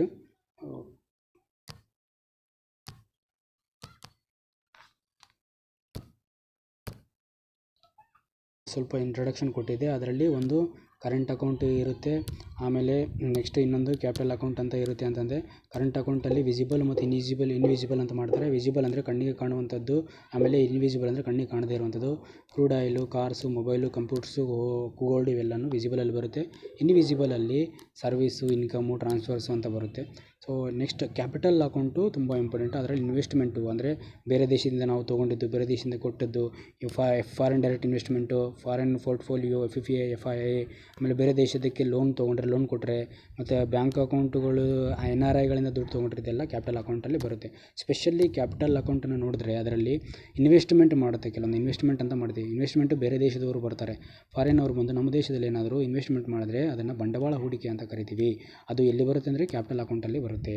ಓಕೆ, ಸೊ ಅದಾದ ನಂತರ FPI ಮತ್ತು FII ಅಂತ ಬರುತ್ತೆ. ಇವೆರಡು ಕೂಡ ನಮ್ಮ ಭಾರತ ದೇಶಕ್ಕೆ ಸರ್ಪ್ಲಸ್ ಅಂತ ಕರಿತೀವಿ, ಯಾಕಂದರೆ ಅವ್ರು ಬಂದು ಹೂಡಿಕೆ ಮಾಡ್ತಾ ಇರ್ತಾರೆ. ಅದಾದಮೇಲೆ ನೆಕ್ಸ್ಟು ಕ್ಯಾಪಿಟಲ್ ಅಕೌಂಟಲ್ಲಿ ಎರಡನೇ ಭಾಗ. ಇದರಲ್ಲಿ ಕ್ಯಾಪಿಟಲ್ ಅಕೌಂಟಲ್ಲಿ ಲೋನು, ಸಾಲನ ಅಂದರೆ ಇದನ್ನು ಬೇರೆ ಕಡೆಯಿಂದ ತೊಗೊಂಡಿರ್ಬೋದು, ನಾವು ಬೇರೆಯವರಿಗೆ ಕೊಟ್ಟಿರ್ಬೋದು, ವಾಣಿಜ್ಯವಾಗಿ ಮತ್ತು ಸಾವರಿನಾಗಿ ತೊಗೊಂಡಿರ್ಬೋದು. ಇದು ಕೂಡ ಸರ್ಪ್ಲಸ್ ಆಗಿರುತ್ತೆ. ಸೊ ನೆಕ್ಸ್ಟ್ NRI ಅಕೌಂಟ್ಗಳಿಂದ ದುಡ್ಡು ತೊಗೊಂಡಿರೋದು, ಗಿಫ್ಟ್ ಕೊಟ್ಟಿರೋದು, ರೆಮಿಟ್ಯಾನ್ಸಸ್, ಡೊನೇಷನ್ಸು, ಇವೆಲ್ಲ ಪ್ಲಸ್ ಆಗುತ್ತೆ. ಸೊ ಕ್ಯಾಪಿಟಲ್ ಅಕೌಂಟಲ್ಲಿ ಏನು ಎತ್ತ ಅಂತ ಒಂದು ಸಪ್ರೇಟ್ ವೀಡಿಯೋ ಮಾಡ್ತೀನಿ. ಅಂದರೆ ಇದು ಸ್ವಲ್ಪ ಬೇಸಿಕ್ ಗೊತ್ತಿರಲಿ ಅಂತ ಮಾಡಿದೆ ಅಷ್ಟೇ. Next Karbi Anglong piece agreement ಅಂತ ಆಗಿದೆ. ಎಲ್ಲಿ? ಅಸ್ಸಾಂಗೆ ಸಂಬಂಧಿಸಿದಂತೆ ಕೆಲವೊಂದು ದೊಡ್ಡ ವಿವಾದ ಆಗಿತ್ತು. ಅಲ್ಲಿನ ಜನಾಂಗದಲ್ಲಿ, ಅಲ್ಲಿಂದ ಭಾಷೆಗೆ ಸಂಬಂಧಿಸಿದಂತೆ ಕೆಲವೊಂದು ಬುಡಕಟ್ಟು ಜನಾಂಗ ಇದ್ದರು. ಅವರು ಕೆಲವೊಂದು ದಶಕಗಳಿಂದ ಜಗಳ ಮಾಡ್ತಿದ್ರು, ಹೋರಾಟ ಮಾಡ್ತಿದ್ರು, ಕೆಲವೊಂದು ಶಸ್ತ್ರಾಸ್ತ್ರಗಳನ್ನು ಬಳಸಿ ಹಿಂಸೆಯನ್ನು ಮಾಡ್ತಿದ್ರು. ನೆರೆಹೊರೆಯ ರಾಜ್ಯಗಳಾಗಿರುವಂತಹ ನಾಗಾಲ್ಯಾಂಡು, ಮೇಘಾಲಯ, ಆಮೇಲೆ ಅಲ್ಲೇ ಇರುವಂತಹ ಕೆಲವೊಂದು ಅಸ್ಸಾಂ ಗುಂಪಿನಲ್ಲಿ ಇರುವಂಥ ಕಾರ್ಬಿ ಅನ್ನುವಂಥ ಒಂದು ಭಾಷೆಯನ್ನು ಮಾತಾಡುವಂಥ ಬುಡಕಟ್ಟು ಜನಾಂಗರು ಸಾಕಷ್ಟು ಕಿರುಕುಳವನ್ನು ಕೊಡ್ತಾಯಿದ್ರು. ಆದರೆ ಅವರು ಇತ್ತೀಚೆಗೆ ಕೇಂದ್ರ ಸರ್ಕಾರ ಅವರ ಕೆಲವೊಂದು ಬೇಡಿಕೆಗಳನ್ನು ಈಡೇರಿಸಲು ಅವರ ಜೊತೆಗೆ ಒಂದು ಒಪ್ಪಂದವನ್ನು ಮಾಡಿಕೊಂಡಿದೆ. ಅದನ್ನು ಕಾರ್ಬಿ ಆಂಗ್ಲಾಂಗ್ ಪೀಸ್ ಅಗ್ರಿಮೆಂಟ್ ಅಂತ ಕರಿತೀವಿ. ಸೊ ಇಲ್ಲಿ ಪಿಕ್ಚರಲ್ಲಿ ನೋಡ್ಬೋದು, ಹೇಮಂತ್ ಬಿಸ್ವಾ ಶರ್ಮಾ ಅಸ್ಸಾಂ CM, ಇವರು ಆಮೇಲೆ ನಮ್ಮ ಅಮಿತ್ ಶಾ ಅವರು ಇಬ್ಬರು ಒಂದು ಅಗ್ರಿಮೆಂಟ್ ಮಾಡ್ಕೊಂಡಿದ್ದಾರೆ. ಸೊ ಅವರು ಲಾಸ್ಟು ಕೋವಿಡ್ ಟೈಮಿಂದ 8 ಮಂತ್ಸಿಂದ ಇಲ್ಲಿ ದಂಗೆಗಳು ಮಾಡ್ತಾನೇ ಇದ್ದರು. ಅವರ ಒಂದು ಚಟುವಟಿಕೆಗಳನ್ನು ನೋಡಿ ಕೇಂದ್ರ ಸರ್ಕಾರ ಮಣಿದು ತಾತ್ಕಾಲಿಕವಾಗಿ ಕೆಲವೊಂದು ಶಾಂತಿ ಒಪ್ಪಂದ ಮಾಡಬೇಕು ಅಂತ ಕೆಲವೊಂದು ಪೀಸ್ ಅಗ್ರಿಮೆಂಟನ್ನು ಮಾಡಿಕೊಂಡಿದೆ. ಅದನ್ನು ಕಾರ್ಬಿ ಆಂಗ್ಲಾಂಗ್ ಪೀಸ್ ಅಗ್ರಿಮೆಂಟ್ ಅಂತ ಕರಿತೀವಿ. ಈ ಪೀಸ್ ಅಗ್ರಿಮೆಂಟ್ ಯಾರ್ಯಾರ ನಡುವೆ ಆಗಿದೆ, ಏನು ಎತ್ತ ಅಂತ ಹಿಸ್ಟೋರಿಕಲಿ ನಾವು ಬ್ಯಾಕ್ಗ್ರೌಂಡಿಂದ ನೋಡೋಣ. ಅದಕ್ಕಿಂತ ಪೂರ್ವದಲ್ಲಿ ಏನು ಪ್ರಾಬ್ಲಮ್ ಆಗಿದೆ ಅಂತ ನೋಡೋಣ. ಇದಿಷ್ಟು ಈ ಗ್ರೀನ್ ಪ್ಲೇಸಲ್ಲಿರುವಂಥದ್ದು ಈ ಕಡೆ ಮತ್ತು ಈ ಕಡೆ ಈ ಗ್ರೀನಲ್ಲಿರುವಂಥದ್ದು ಇದು ಕರ್ಬಿ ಅನ್ನೋ ಪ್ಲೇಸ್ ಜನಾಂಗ ಇರುವಂಥ ಪಾರ್ಟ್ ಇದು. ಓಕೆನಾ, ಕರ್ಬಿ ಅನ್ನೋವಂಥ ಜನಾಂಗ ಇರುವಂಥ ಪ್ಲೇಸ್. ಸೊ ಇಲ್ಲಿ ಈ ಪಾರ್ಟಲ್ಲಿ ಏನಿದೆ, ಈ ಪಾರ್ಟಲ್ಲಿ ಅಂತಾರೆ ಮೇಘಾಲಯ ಇದೆ. ಇಲ್ಲಿ ಮೇಘಾಲಯ, ಆಮೇಲೆ ಇಲ್ಲಿ ಅಸ್ಸಾಂ ಜನಾಂಗದಲ್ಲಿ ಅಸ್ಸಾಮು ರಾಜ್ಯ. ಸೊ ಈ ಪ್ಲೇಸಲ್ಲಿ ಎರಡೂ ಕಡೆ ಏನಿದ್ದಾರೆ ಕರ್ಬಿ ಬುಡಕಟ್ಟು ಜನಾಂಗ ಇದ್ದಾರೆ. ಕರ್ಬಿ ಇದು ಒಂದು ಆಫಿಷಿಯಲ್ ಲ್ಯಾಂಗ್ವೇಜ್ ಅವ್ರದ್ದು, ಆಫಿಷಿಯಲ್ ಅಲ್ಲ, ಒಂದು ಆ ಕರ್ಬಿ ಅನ್ನೋವಂಥ ಲ್ಯಾಂಗ್ವೇಜ್ ಮಾತನಾಡುವಂಥ ಅಲ್ಲಿ ಆ ಡಿಸ್ಟಿಕಲ್ಲಿ ಇರುವಂಥವ್ರು ಅವರೆಲ್ಲ. ಓಕೆ, ಅವ್ರು ಏನು ಮಾಡಿದರೆ 1972 ಅಲ್ಲಿ ಮೇಘಾಲಯವನ್ನು ರಾಜ್ಯ ಮಾಡುವಾಗ ಇವರು ಕೇಳ್ತಾರೆ, ಯಾರಿಗೆ, ಅಸ್ಸಾಮಲ್ಲಿರುವಂಥ ಕರ್ಬಿ ಜನಾಂಗದವರು, ಈ ಕಡೆ ಬರ್ತೀರಾ ಅಂತ ಕೇಳ್ತಾರೆ ಮೇಘಾಲಯಕ್ಕೆ. ಇಲ್ಲ, ನಾವು ಇಲ್ಲೇ ಇರ್ತೀವಿ ಅಂತ ಹೇಳ್ತಾರೆ. ಬಟ್ ಅವ್ರಿಗೂ ಅಸ್ಸಾಂದಲ್ಲಿ ಇದ್ದು ಅದನ್ನು ಕೆಲವೊಂದು ಅನ್ಯಾಯಕ್ಕೆ ಒಳಗಾಗಿದ್ದೀವಿ ಅಂತ ಅವ್ರಿಗವರೇ ತಿಳ್ಕೊಂಡು ಕೇಂದ್ರ ಸರ್ಕಾರದ ವಿರುದ್ಧ, ಆಮೇಲೆ ರಾಜ್ಯ ಸರ್ಕಾರದ ವಿರುದ್ಧ, ಆಮೇಲೆ ಬುಡಕಟ್ಟು ಜನಾಂಗದವ್ರ ವಿರುದ್ಧ ಮತ್ತು ಬುಡಕಟ್ಟು ಜನಾಂಗದ ಅಲ್ಲದೇ ಅವರ ವಿರುದ್ಧ ಕೆಲವೊಂದು ದಂಗೆಗಳನ್ನು ಮಾಡೋಕ್ಕೆ ಸ್ಟಾರ್ಟ್ ಮಾಡ್ತಾರೆ. ಸೊ ಅವರು ಇದೊಂದು ಅಗ್ರಿಮೆಂಟ್ ಯಾರ್ಯಾರ ನಡುವೆ ಆಯಿತು ಅಂದರೆ ಇದನ್ನು ಟ್ರೈಪಾರ್ಟೈಟ್ ಅಂತ ಕರಿತೀವಿ. ತ್ರಿಕೂಟ ಒಂದು 3 ಜನಗಳ ನಡುವೆ ಆಗಿರುವಂಥ ಒಂದು ತ್ರಿಕೂಟ ಒಪ್ಪಂದ ಅಂತ ಕೂಡ ಕರಿತೀವಿ, ತ್ರಿಕೂಟ ಒಪ್ಪಂದ. ಸೊ ಯಾರ್ಯಾರ ನಡುವೆ, ಒಂದನೇದಾಗಿ ಗೌರ್ಮೆಂಟ್ ಆಫ್ ಇಂಡಿಯಾ ಅಂದರೆ ಅಮಿತ್ ಶಾ ಅಂದರೆ government of India. Okay, next Assam government ನಡುವೆ ಆಗಿರುವಂಥದ್ದು. ಪ್ಲಸ್ ಅದರ ಜೊತೆಗೆ 5 ಇನ್ಸರ್ಜೆಂಟ್ ಗ್ರೂಪ್ಸ್ ಅಂತ ಇರ್ತವೆ. ಅಲ್ಲಿ ಕರ್ಬಿ ಅನ್ನೋವಂಥ ಪ್ಲೇಸಲ್ಲಿ ಅವ್ರದ್ದೇ ಆಗಿರುವಂಥ 5 ಇನ್ಸರ್ಜೆಂಟ್ ಗ್ರೂಪ್ಸ್ ಇರ್ತವೆ. ಸೊ ಈ 3 ಜನಗಳ ನಡುವೆ, ಈ 3 ಜನಗಳ ನಡುವೆ ನಡುವಂಥ ಟ್ರೈಪಾರ್ಟೈಟ್ ತ್ರಿಕೂಟ ಒಂದು ಒಪ್ಪಂದ ಆಗಿರುತ್ತೆ. ಸೊ ಜಗಳ ಏನಾಗ್ತಿತ್ತು, ವಿವಾದ ಯಾವ ಥರ ಆಗ್ತಿತ್ತು, ಅಲ್ಲಿ ಕರ್ಬಿ ಜನಾಂಗ ಯಾವ ಥರ ಮಾಡ್ತಿದ್ರು ಅಂತಂದರೆ, ಅವರು ಯಾವ್ಯಾವುದಂದರೆ ಟ್ರೈಬಲ್ ಟು ಟ್ರೈಬಲ್ ಆಗ್ತಿತ್ತು, ಟ್ರೈಬಲ್ ವಿವಾದ ಆಗ್ತಿತ್ತು. ಬುಡಕಟ್ಟು ಜನಾಂಗನೇ ಜಗಳ ಆಡ್ತಿದ್ರು. ಅದಾದಮೇಲೆ next tribal to non tribal ಆಗ್ತಿತ್ತು ಜನಾಂಗ fighting, tribal to non tribal. ಅದಾದಮೇಲೆ next tribal to state government ಜೊತೆ ಜಗಳ ಆಡೋದು. ಸೊ ಈ 3 ರೀತಿಯ ಒಂದು ಜಗಳಗಳನ್ನು ನೋಡ್ತಿದ್ದೀವಿ ನಾವಲ್ಲಿ. ಸೊ ಓಕೆ, ಅದೇ ರೀತಿ ಇದನ್ನು ನೋಡಬೇಕಾದ್ರೆ ನಾವು ಸಂವಿಧಾನದ ಕೆಲವೊಂದು ಪಾರ್ಟ್ಗಳನ್ನು ಮತ್ತು ಕೆಲವೊಂದು ಬೇಸಿಕ್ಕನ್ನು ತಿಳ್ಕೊಳ್ಬೇಕಾಗುತ್ತೆ. ಓಕೆ, ಏನು ಹೇಳ್ತದೆ ಅಂದರೆ 6th ಶೆಡ್ಯೂಲ್ ಅಂತ ಇರುತ್ತೆ ಭಾರತ ಸಂವಿಧಾನದಲ್ಲಿ. 6ನೇ ಶೆಡ್ಯೂಲ್,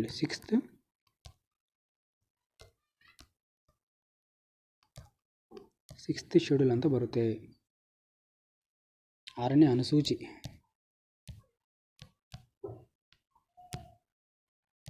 ಅಂದರೆ ಇಲ್ಲಿ ಸ್ಪೆಷಲಿ 4 ರಾಜ್ಯಗಳಿಗೆ ಮಾತ್ರ ಇದರಲ್ಲಿ ಸ್ಪೆಷಲ್ ಪವರ್ ಕೊಡುತ್ತೆ. 4 ರಾಜ್ಯಗಳಲ್ಲಿ ಸ್ಪೆಷಲಿ ಇದನ್ನು ಮೆನ್ಷನ್ ಮಾಡಿರ್ತಾರೆ. 4 ರಾಜ್ಯಗಳು ಅಂದರೆ ಹಿಂದುಳಿದ ಪ್ರದೇಶಗಳಿದ್ದಾವೆ, ಇವುಗಳನ್ನ ಡೆವಲಪ್ ಮಾಡೋ ಸಂಬಂಧ ತೊಗೊಂಬಂದಿರುತ್ತೆ. 6ನೇ ವಿಧಿ ಈ ಒಂದು 4 ರಾಜ್ಯಗಳ ಬಗ್ಗೆ ಹೇಳುತ್ತೆ. ಯಾವುದು, ಅಸ್ಸಾಮು, ತ್ರಿಪುರಾ, ಮೇಘಾಲಯ, ಮಿಜೋರಾಂ, ಈ 4 ರಾಜ್ಯಗಳನ್ನು ದೃಷ್ಟಿಯಲ್ಲಿಟ್ಟುಕೊಂಡು ಈ 6th ಶೆಡ್ಯೂಲನ್ನು ತೊಗೊಂಬಂದಿರುತ್ತೆ. ಸೊ ಅಸ್ಸಾಮಿಗೆ ಸಂಬಂಧಿಸಿದಂತೆ ಏನು ಹೇಳ್ತಾರೆ, ಅಸ್ಸಾಮಲ್ಲಿ ಯಾವ ಥರ ಚೇಂಜ್ ಮಾಡಿರ್ತಾರೆ, ಯಾವ ಥರ ಒಂದು ಮಾಡಿರ್ತಾರೆ ಅಂದರೆ ನಾರ್ತ್ ಚಚ್ಚರ್ ಹಿಲ್ಸ್ ಡಿಸ್ಟಿಕ್ ಅಂತ ಮಾಡಿರ್ತಾರೆ. ಟೋಟಲ್ ಓವರಾಲ್ ಆಗಿ ಇಲ್ಲಿ ಆ ಥರ ಮಾಡೋದಕ್ಕೆ 10 ಡಿಸ್ಟಿಕ್ಸು ಆಗಿರುತ್ತೆ. ಓವರಾಲ್ ಆಗಿ ಇದರಲ್ಲಿ ಟೋಟಲ್ ಅಸ್ಸಾಮಲ್ಲಿ ನಾರ್ತ್ ಚಚ್ಚರ್ ಹಿಲ್ಸ್ ಡಿಸ್ಟಿಕ್ ಅಂತ ಮಾಡಿರ್ತಾರೆ. ನಾರ್ತ್ ಚಚ್ಚರ್ ಹಿಲ್ಸ್ ಡಿಸ್ಟಿಕ್ ಇದು ಒಂದನೇದಾದರೆ, ಎರಡನೇದು ಕರ್ಬಿ ಆಂಗ್ಲಾಂಗ್ ಡಿಸ್ಟಿಕ್ ಅಂತ ಬರುತ್ತೆ. ಈಗೇನು ಪ್ರೊಟೆಸ್ಟ್ ಮಾಡ್ತಿದ್ದಾರಲ್ಲ ಅವರು, ಕರ್ಬಿ ಆಂಗ್ಲಾಂಗ್ ಡಿಸ್ಟಿಕ್ ಅಂತ ಬರುತ್ತೆ. Next the Bodoland territorial areas ಅಂತ ಬರುತ್ತೆ. ಬೋಡೋ ಡೋಂಗ್ರಿ ಅಂತ ಇಲ್ಲ, ಬೋಡೋಲ್ಯಾಂಡ್ ಟೆರಿಟೋರಿಯಲ್ ಏರಿಯಾ ಡಿಸ್ಟಿಕ್ ಅಂತ. ಇದು 3 ಭಾಗ ಎಲ್ಲಿ ಅಸ್ಸಾಮಲ್ಲಿ ಸಂಬಂಧಿಸಿದಂತೆ ಮಾಡ್ತಾರೆ ಅವರು. ಓಕೆನಾ, ಅದಾದಮೇಲೆ ಮೇಘಾಲಯದಲ್ಲಿ ಕೂಡ 3 ಬರುತ್ತೆ. ಮೇಘಾಲಯದಲ್ಲಿ ಎಷ್ಟಪ್ಪ ಅಂದರೆ ಕಾಸಿ ಜೈಂತಿಯಾ ಮತ್ತು ಗಾರೋ ಬೆಟ್ಟಗಳು, 3 ಅಲ್ಲಿ ಬಂದಿರುವಂಥ ಡಿಸ್ಟಿಕ್ಗಳು ಅವೆಲ್ಲ. ಅದಾದಮೇಲೆ ನೆಕ್ಸ್ಟು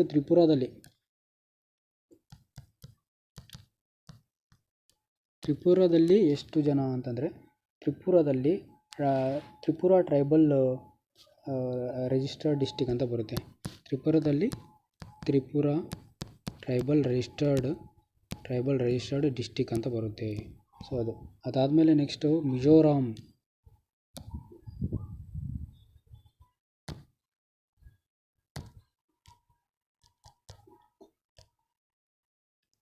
ಸೊ ಮಿಜೋರಾಮಲ್ಲಿ ಕೂಡ ಏನಪ್ಪ ಅಂತಂದರೆ ಚಕ್ಮಾ ಡಿಸ್ಟಿಕ್ ಅಂತ ಬರುತ್ತೆ. ಚಕ್ಮಾ ಡಿಸ್ಟಿಕ್,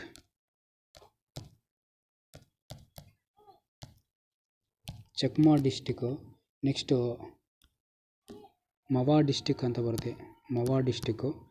ಸೊ ಅದಾದಮೇಲೆ ನೆಕ್ಸ್ಟು ಲೈ ಡಿಸ್ಟಿಕ್ ಅಂತ ಬರುತ್ತೆ, ಲೈ ಡಿಸ್ಟಿಕ್. ಓವರಾಲ್ ಆಗಿ ಎಷ್ಟು ಡಿಸ್ಟಿಕ್ಸ್ ಅದು ಅಂದರೆ ಟೋಟಲ್ಲು 10 ಡಿಸ್ಟಿಕ್ಕನ್ನು ಡಿವೈಡ್ ಮಾಡಿ, ಟೋಟಲ್ 10 ಡಿಸ್ಟಿಕ್ನ ಡಿವೈಡ್ ಮಾಡಿ ಆ ಒಂದು 80 mm ಅಂದರೆ 6th ಶೆಡ್ಯೂಲನ್ನು ಡಿವೈಡ್ ಮಾಡಿದ್ರು. ಸೊ ಅದರಲ್ಲಿ ಇದರ ಅಡಿಯಲ್ಲಿ ಏನು ಮಾಡಿದ್ರು ಅಂತಂದರೆ, ಇದರ ಒಂದು ಅಡಿಯಲ್ಲಿ ಒಂದು ಎ ಡಿ ಸಿಯನ್ನು ಕ್ರಿಯೇಟ್ ಮಾಡೋರು. ಎ ಡಿ ಸಿ ಅಂದರೆ ಆಟೋನಮಸ್ ಡಿಸ್ಟಿಕ್ ಕೌನ್ಸಿಲನ್ನು ಮಾಡಿದ್ರು. ಇದೆಲ್ಲ ಯಾವುದ್ರ ಅಡಿಯಲ್ಲಿ ಮಾಡಿದ್ರು? A D C, autonomous district council ಅಂತ ಮಾಡಿದ್ರು. ಯಾವುದರ ಅಡಿಯಲ್ಲಿ? ಈ ಒಂದು 6th ಶೆಡ್ಯೂಲ್ ಅಡಿಯಲ್ಲಿ. ಸೊ ಇದರಿಂದ ಏನಾಯಿತು ಅಂದರೆ, ಇದು ಏನು ಹೇಳ್ತದಪ್ಪ, ಇದು ಆಟೋನಮಸ್ ಡಿಸ್ಟಿಕ್ ಕೌನ್ಸಿಲ್ ಏನು ಹೇಳ್ತದೆ ಅಂದರೆ, ಇದರಲ್ಲಿ ಏನು ಹೇಳ್ತಂದರೆ ಪೊಲಿಟಿಕಲ್ ರಿಪ್ರೆಸೆಂಟೇಟಿವ್ಸ್ ಏನಿರ್ತಾರಲ್ಲ, ಅಲ್ಲಿನ ಬುಡಕಟ್ಟು ಜನಾಂಗದವರೇ ಆಗಿರಬೇಕು. ಜನಪ್ರತಿನಿಧಿಗಳು ಈ ಒಂದು ಪ್ಲೇಸಲ್ಲಿರುವಂತಹ ಬುಡಕಟ್ಟು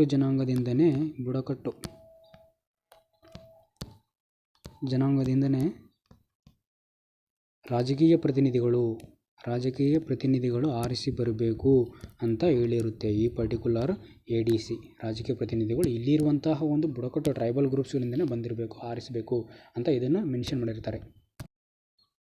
ಅದರ ಜೊತೆಗೆ ಆರ್ಟಿಕಲ್ 244A ಕೂಡ ಇಂಪಾರ್ಟೆಂಟ್ ಆಗುತ್ತೆ ಈ ಒಂದು ನ್ಯೂಸಿಗೆ ಸಂಬಂಧಿಸಿದಂತೆ. ಆರ್ಟಿಕಲ್ 244A ಏನು ಹೇಳುತ್ತೆ ಅಂತಂದರೆ, Indian constitution envisages formation of an autonomous state. ಏನು ಮಾಡಬೇಕು? ಒಂದು ಅಟಾನಮಸ್ ರಾಜ್ಯ ಮಾಡಬೇಕು. ಯಾವುದನ್ನು ಒಳಗೊಂಡಂತೆ? Autonomous state comprising certain tribal areas ಅಂದರೆ ಬುಡಕಟ್ಟು ಪ್ರದೇಶಗಳನ್ನು ಒಳಗೊಂಡಂತೆ ಒಂದು ರಾಜ್ಯ ನಿರ್ಮಾಣವಾಗಿರಬೇಕು. ಎಲ್ಲಿ? ಅಸ್ಸಾಮಲ್ಲಿ. ಸ್ಪೆಷಲಿ 244A ಯಾವುದಕ್ಕೆ ಸಂಬಂಧಿಸಿದೆ ಅಂತಂದರೆ ಅಸ್ಸಾಂ ರಾಜ್ಯಕ್ಕೆ ಸಂಬಂಧಿಸಿದೆ. ಓಕೆನಾ? ಡೈರೆಕ್ಟಾಗಿ ಇದನ್ನು ಕ್ವಶನ್ ಕೇಳ್ಬೋದು. 244A. ಸೊ ಆರ್ಟಿಕಲ್ 244 ಏನು ಮಾಡುತ್ತೆ? ಒಂದು ರಾಜ್ಯ ಇರಬೇಕು, ಅಟಾನಮಸ್ ಸ್ಟೇಟ್ ಮಾಡಬೇಕು, ಬಟ್ ಬುಡಕಟ್ಟು ಪ್ರದೇಶಗಳಿಗೆ ಸಂಬಂಧಿಸಿದಂತೆ ಅದನ್ನು ಆ್ಯಡ್ ಮಾಡಿರಬೇಕು ಅಂತ ಹೇಳಿರುತ್ತೆ. ಯಾವುದು? Article 244A. ಈಗಾಗಲೇ ನಾನು ಎ ಡಿ ಸಿ ಕೌನ್ಸಿಲನ್ನು ಮಾಡಿದರು ಅಂತ ಹೇಳಿದೆ. ಎ ಡಿ ಸಿ ಅಂತಂದರೆ ಆಟೋನಮಸ್ ಡಿಸ್ಟಿಕ್ ಕೌನ್ಸಿಲ್ ಅಂತ ಮಾಡಿದ್ರು. ಆಟೋನಮಸ್ ಡಿಸ್ಟಿಕ್ ಕೌನ್ಸಿಲ್ ಅಂತ ಮಾಡಿದ್ದು ಇದು ಎಷ್ಟನೇ ಒಂದು ಶೆಡ್ಯೂಲಲ್ಲಿ ಅಂದರೆ, ಯಾವ ಶೆಡ್ಯೂಲ್ ಪ್ರಕಾರ ಅಂತಂದರೆ 6th ಶೆಡ್ಯೂಲ್ ಪ್ರಕಾರ. ಸೊ ಇದನ್ನು ಆಟೋನಮಸ್ ಡಿಸ್ಟಿಕ್ ಕೌನ್ಸಿಲ್. ಇದು ಎಷ್ಟನೇ ಒಂದು ಶೆಡ್ಯೂಲ್ ಪ್ರಕಾರ? ಇದು ಒಂದು 6th ಶೆಡ್ಯೂಲ್ ಪ್ರಕಾರ. ಅದೇ ರೀತಿ ಟ್ರೈಬಲ್ ಅಡ್ವೈಸರಿ ಕೌನ್ಸಿಲ್ ಅಂತ ಬರುತ್ತೆ. Tribal advisory council.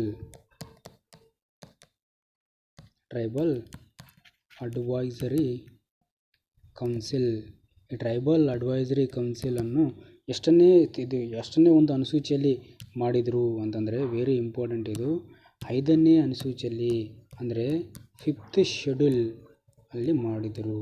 5th ಶೆಡ್ಯೂಲಲ್ಲಿ.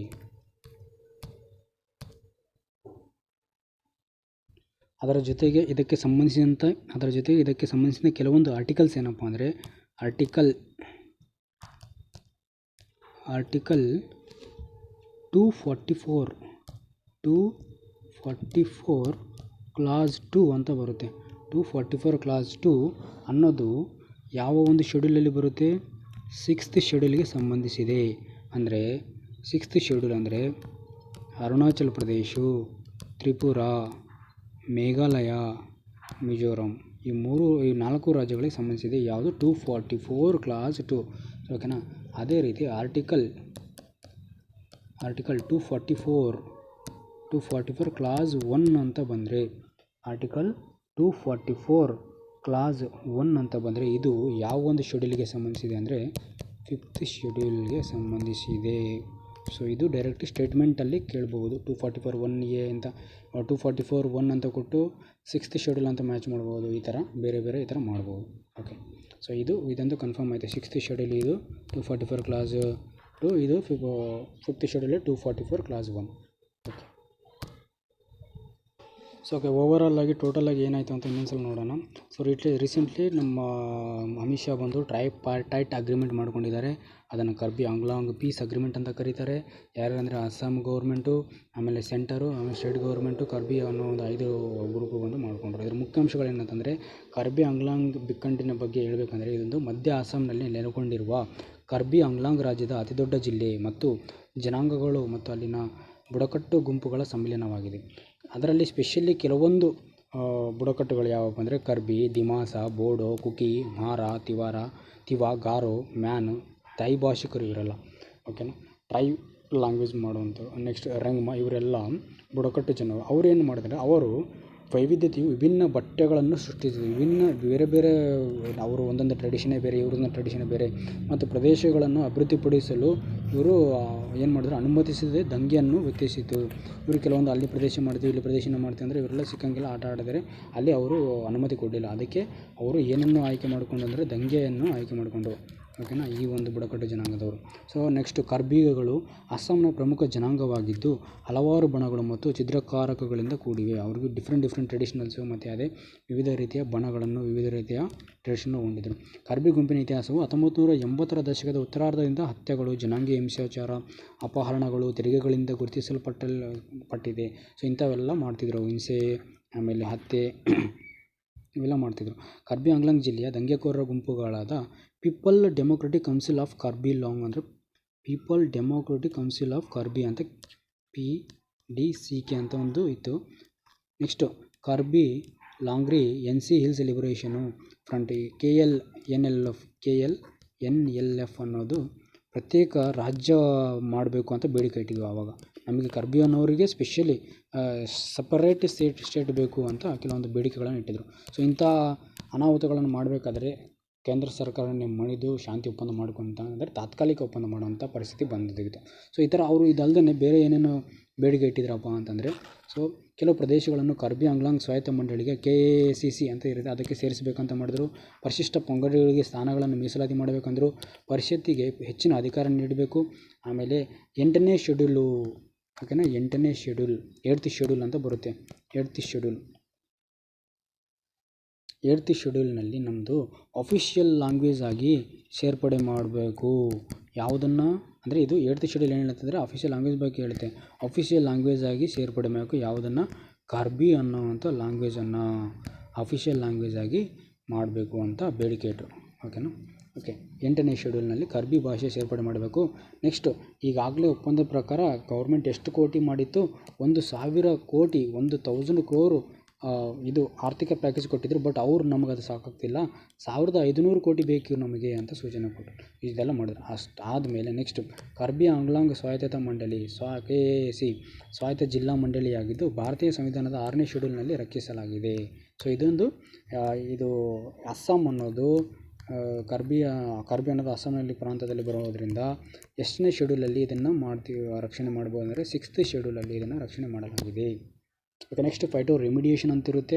Phyto remediation ಅಂದರೆ ಭೂಮಿಯಲ್ಲಿ ಯಾವುದೇ ಒಂದು ಮಾಲಿನ್ಯ ಆಗದೆ ತರಹ ಸಸ್ಯದ ಬೇರುಗಳ ಮುಖಾಂತರ ಪೊಲ್ಯೂಟೆಂಟ್ಸ್ ಮಾಲಿನ್ಯಕಾರಕಗಳನ್ನು ಭೂಮಿಯಿಂದ ತೆಗೆದು ಬಿಸಾಕುವುದನ್ನು ಫೈಟೋ ರೆಮಿಡಿಯೇಷನ್ ಅಂತ ಕರಿತೀವಿ.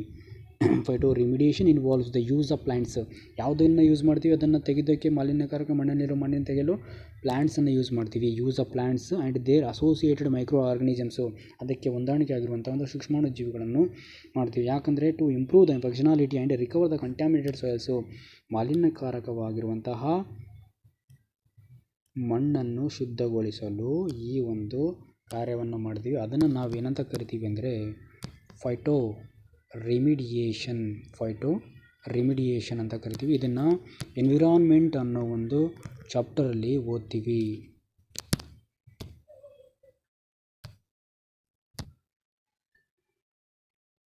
ಸೊ ಈ ಥರ ಮಾಡ್ತಾರೆ ಪಿಕ್ಕಲ್ಲಿ ನೋಡಿರೋ ಪ್ರಕಾರ. ಸಸ್ಯಗಳನ್ನು ಯೂಸ್ ಮಾಡ್ಕೋತಾರೆ.